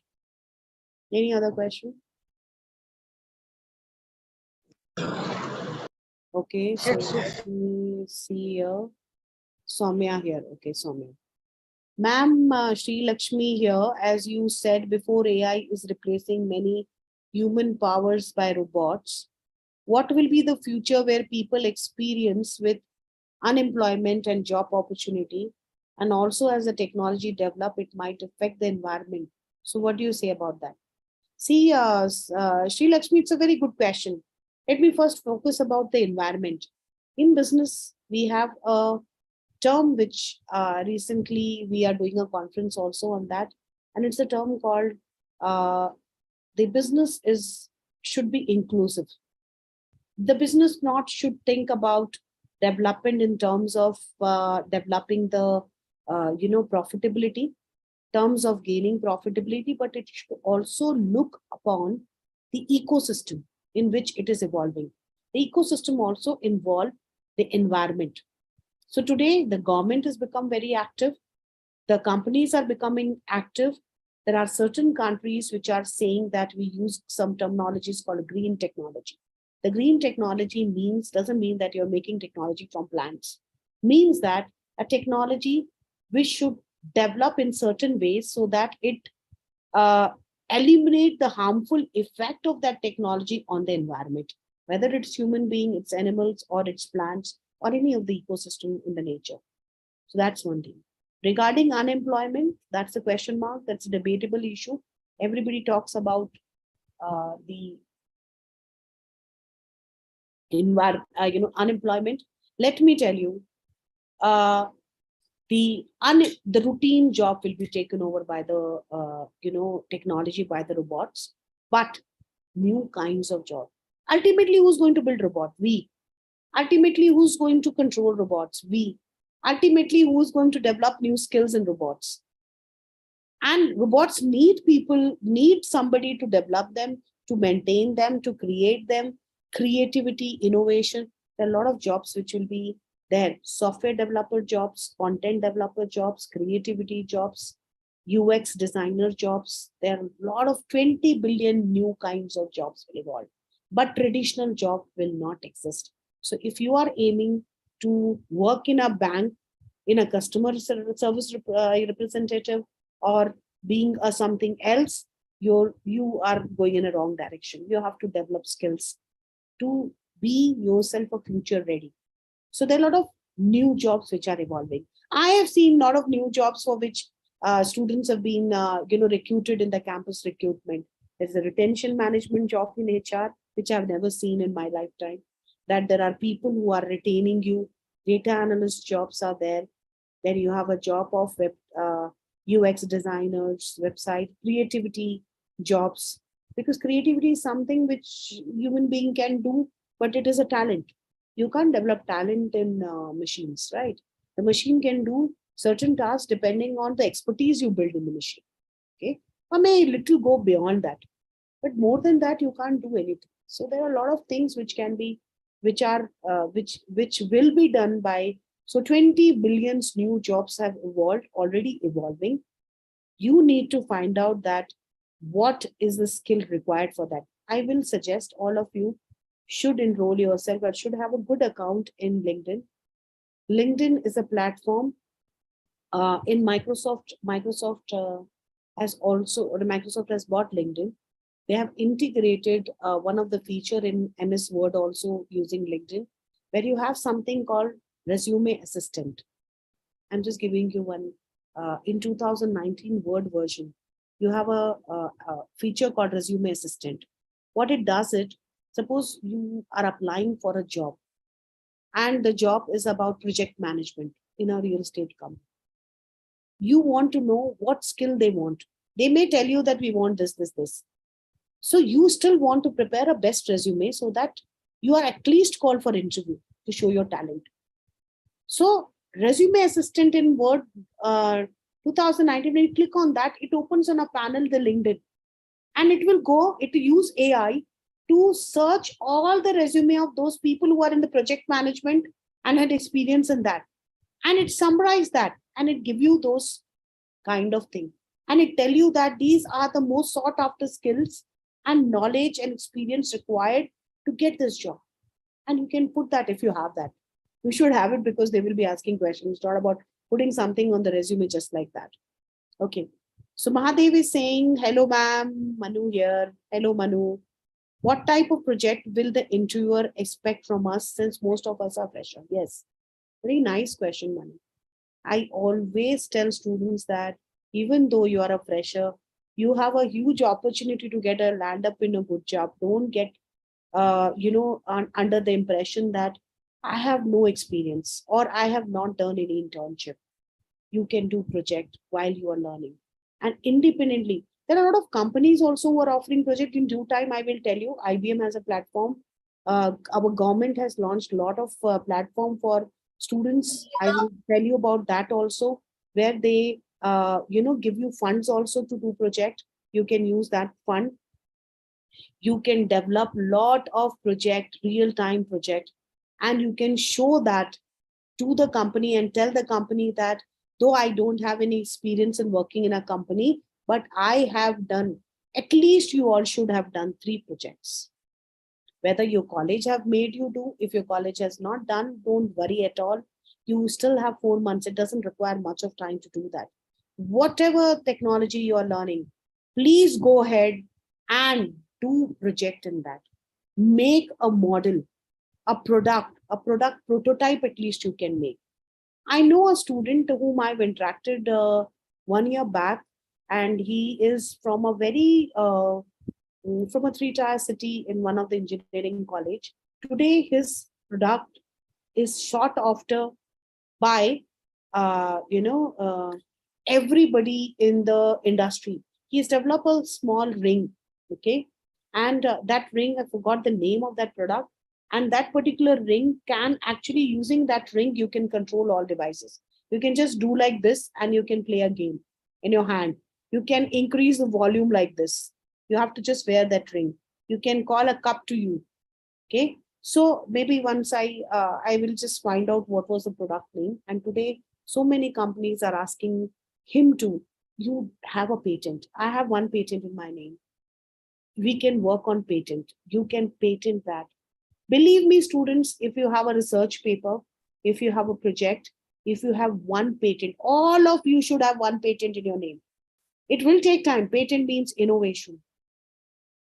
Company want a person with innovative idea. They can develop you.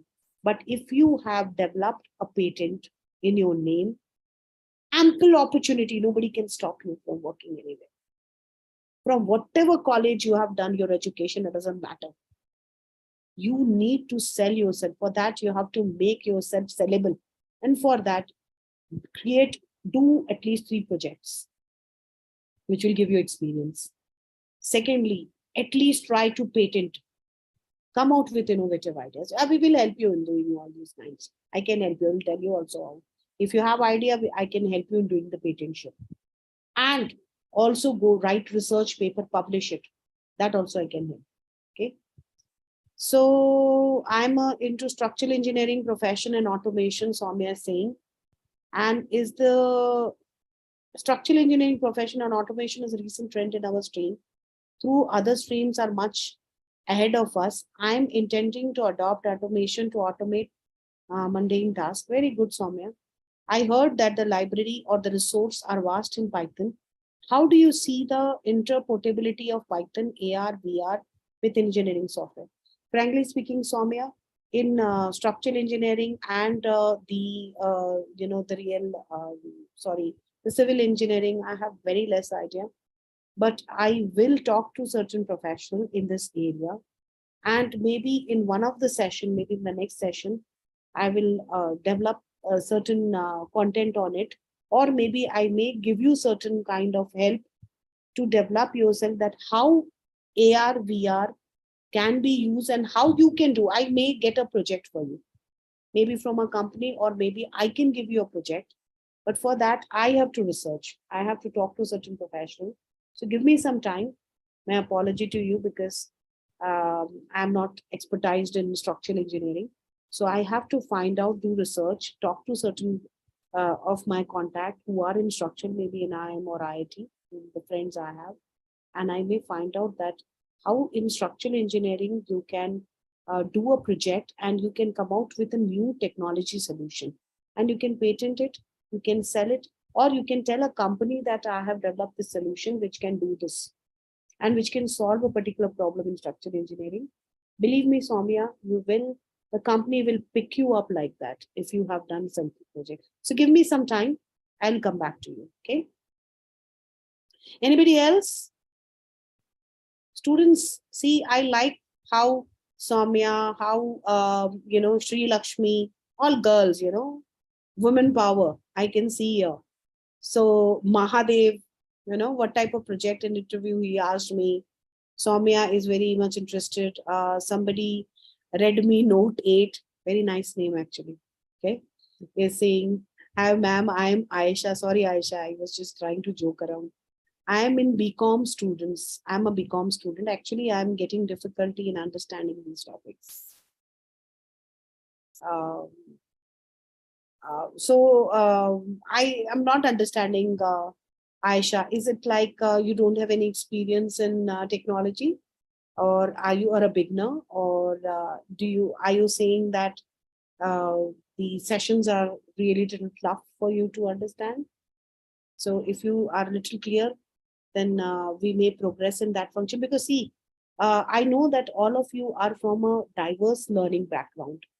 Some of you might be on certain stream, like you said, you're from BCom, and you have little idea than the other people who are engineering students.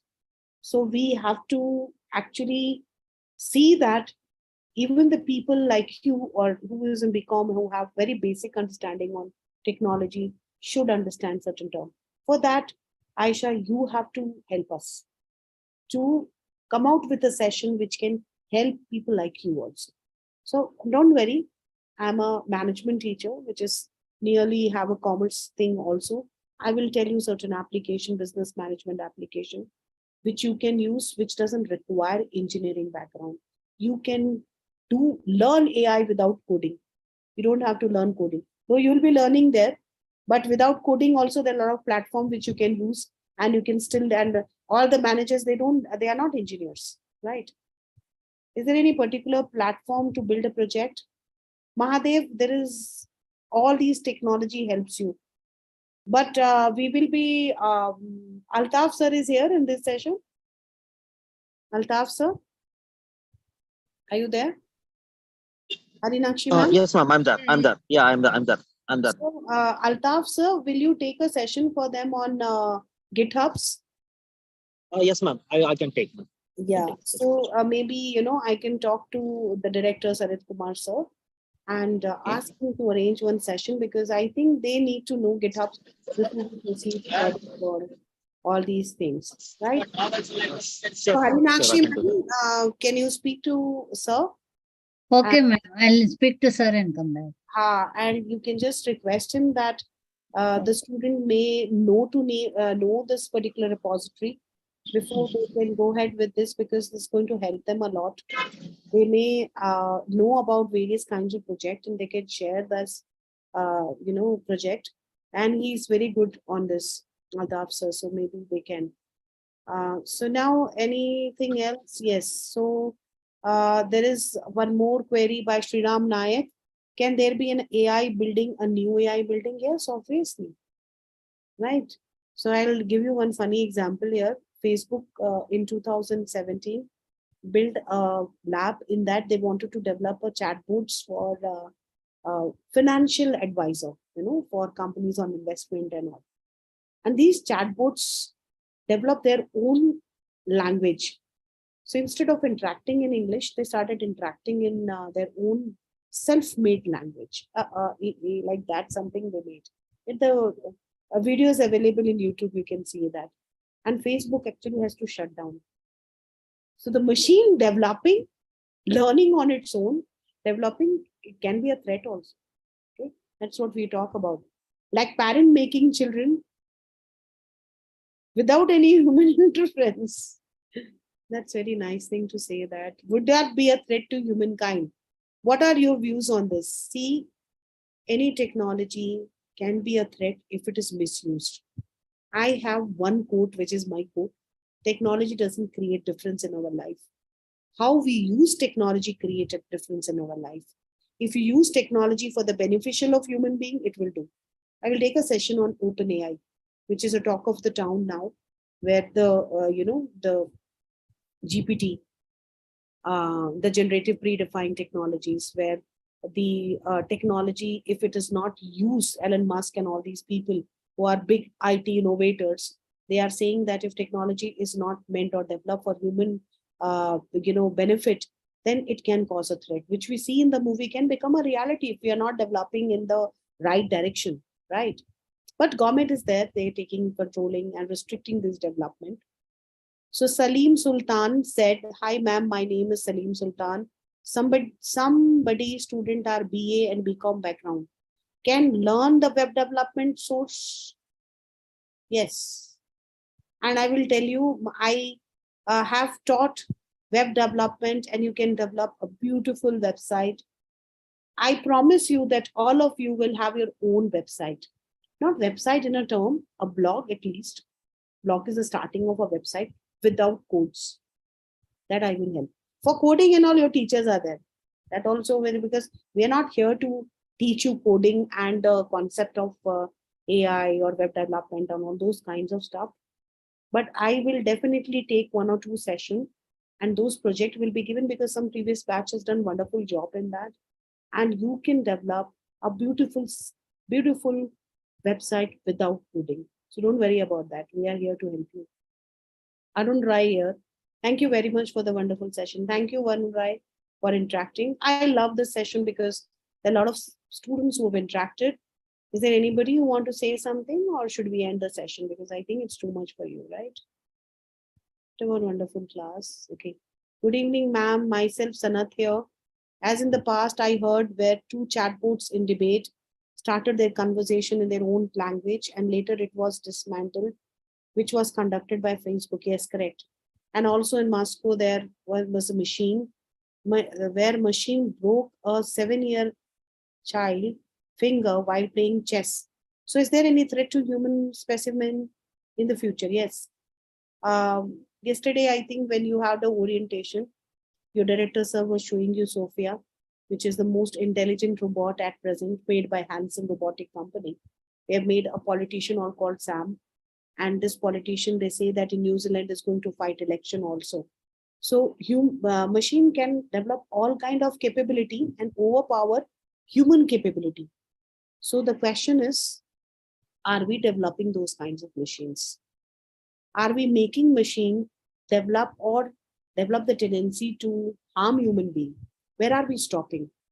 Where are we going ahead? That's the reason why, right from Bill Gates to Elon Musk to anybody who is the big name in the IT industries, are talking about developing technology for the benefit of human being, not for the destruction of human being. But there's a possibility. What you see in the movies can destruct. Okay. So that we should limit ourselves. Ma'am, in this present time, we have AIs for everything. For example, building a website, creating image, illustration, for covering speech to audio, video, everything. So what is our role in learning an AI when there is already so many facilities? Good question, actually, Sadiq. You know what, Sadiq? One month back, we gave some research paper to our students, the MBA students, to write, and that was their project. Last few years, we found the students struggling in making a original project, original research paper, which they have to publish. But this time when we gave, within one day, the student made. How? And that was with 0% plagiarism because of Chat GPT-3. The Chat GPT-3 created a content which is original and do it in few seconds. So many universities are, are on the verge of banning this particular, technology of AI or open AI system of Chat GPT-3, saying that if you don't allow students to learn and use their own creativity and innovation, if you make everything readily available, how Sadiq is saying that, what are we going to do? If everything is done by machine, then there is nothing left to human being. Then you are a waste. You are a non-useful item. Should be thrown out. And robots are going to stay, and we are going to. There is a new evolution of human being, which I'm going to take one session on that, which is called cyborg. The collaboration of human and technology, and human using technology as a part of their body. So this is a debatable topic, Sadiq. Everybody is debating on that if technology is going to take our job, like technology is going to become our drivers, what are drivers going to do? Then drivers need to know how to use this technology to bring this car to a certain level. You have to develop skills. You have to make those technology, and again, you have to stop. You have to know where you can't become a god. God also know that what kind of capability and what kind of capacity they have to build. So there's something which a machine can't do, which is something called consciousness. Consciousness tell a person whether something is wrong or right. Machines can't do that. They can't differentiate between that. Whatever you are developing, it's going to go ahead with that. So there is obviously a threat. A lot of jobs is already vanished. A lot of industries already vanished. But then there is a set of people or set of community which is working to make sure that the social and ethical impact of technology on the society should be reduced.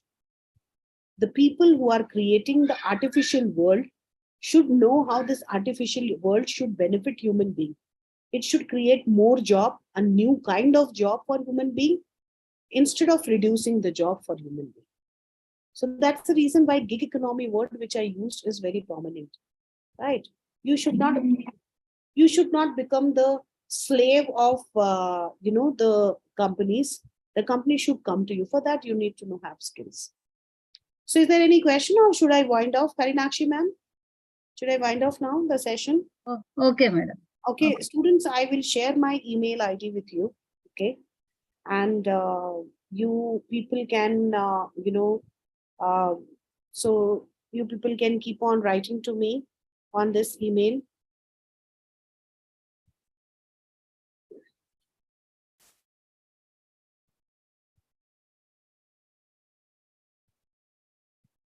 Okay. So you can write to me, and I can respond to you on this email whenever I have time. I can't respond very fast because of a lot of other work I have to do. So, but I may promise that whenever I get time, I will respond. So you have new ideas, please feel free to send those ideas to me. I can at least direct or can get help to you to go ahead with those projects. Basically, all of you think in the line of project-centric learning. I will also take a session to tell you that how do you proceed with that? How idea can be converted into project can be converted into development of new product and services, and that can be patent, which will make and build your career like anything, even in business also. Okay.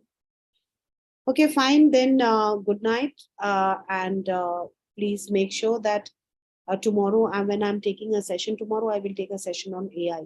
Okay. And I will talk to you about from the basic, because now I got to know there are some students from BA and BCom. So we will start from the basic, and also we will learn about certain cases in AI. What are the applications? Tomorrow my session will be, what are the application of AI in various industries? So what I will do is I will take one industry at a time and will look into the example and application of AI in that industry. Okay. And how AI is used by companies and the industry to apply the AI in that, and what is the role of human being in managing those technology. Okay. So thank you so much. You being a wonderful audience to me. I love the batch already, so I'll give that feedback to everybody, to your director and the QNX employees and the QNX management team. Please be like this, be interactive.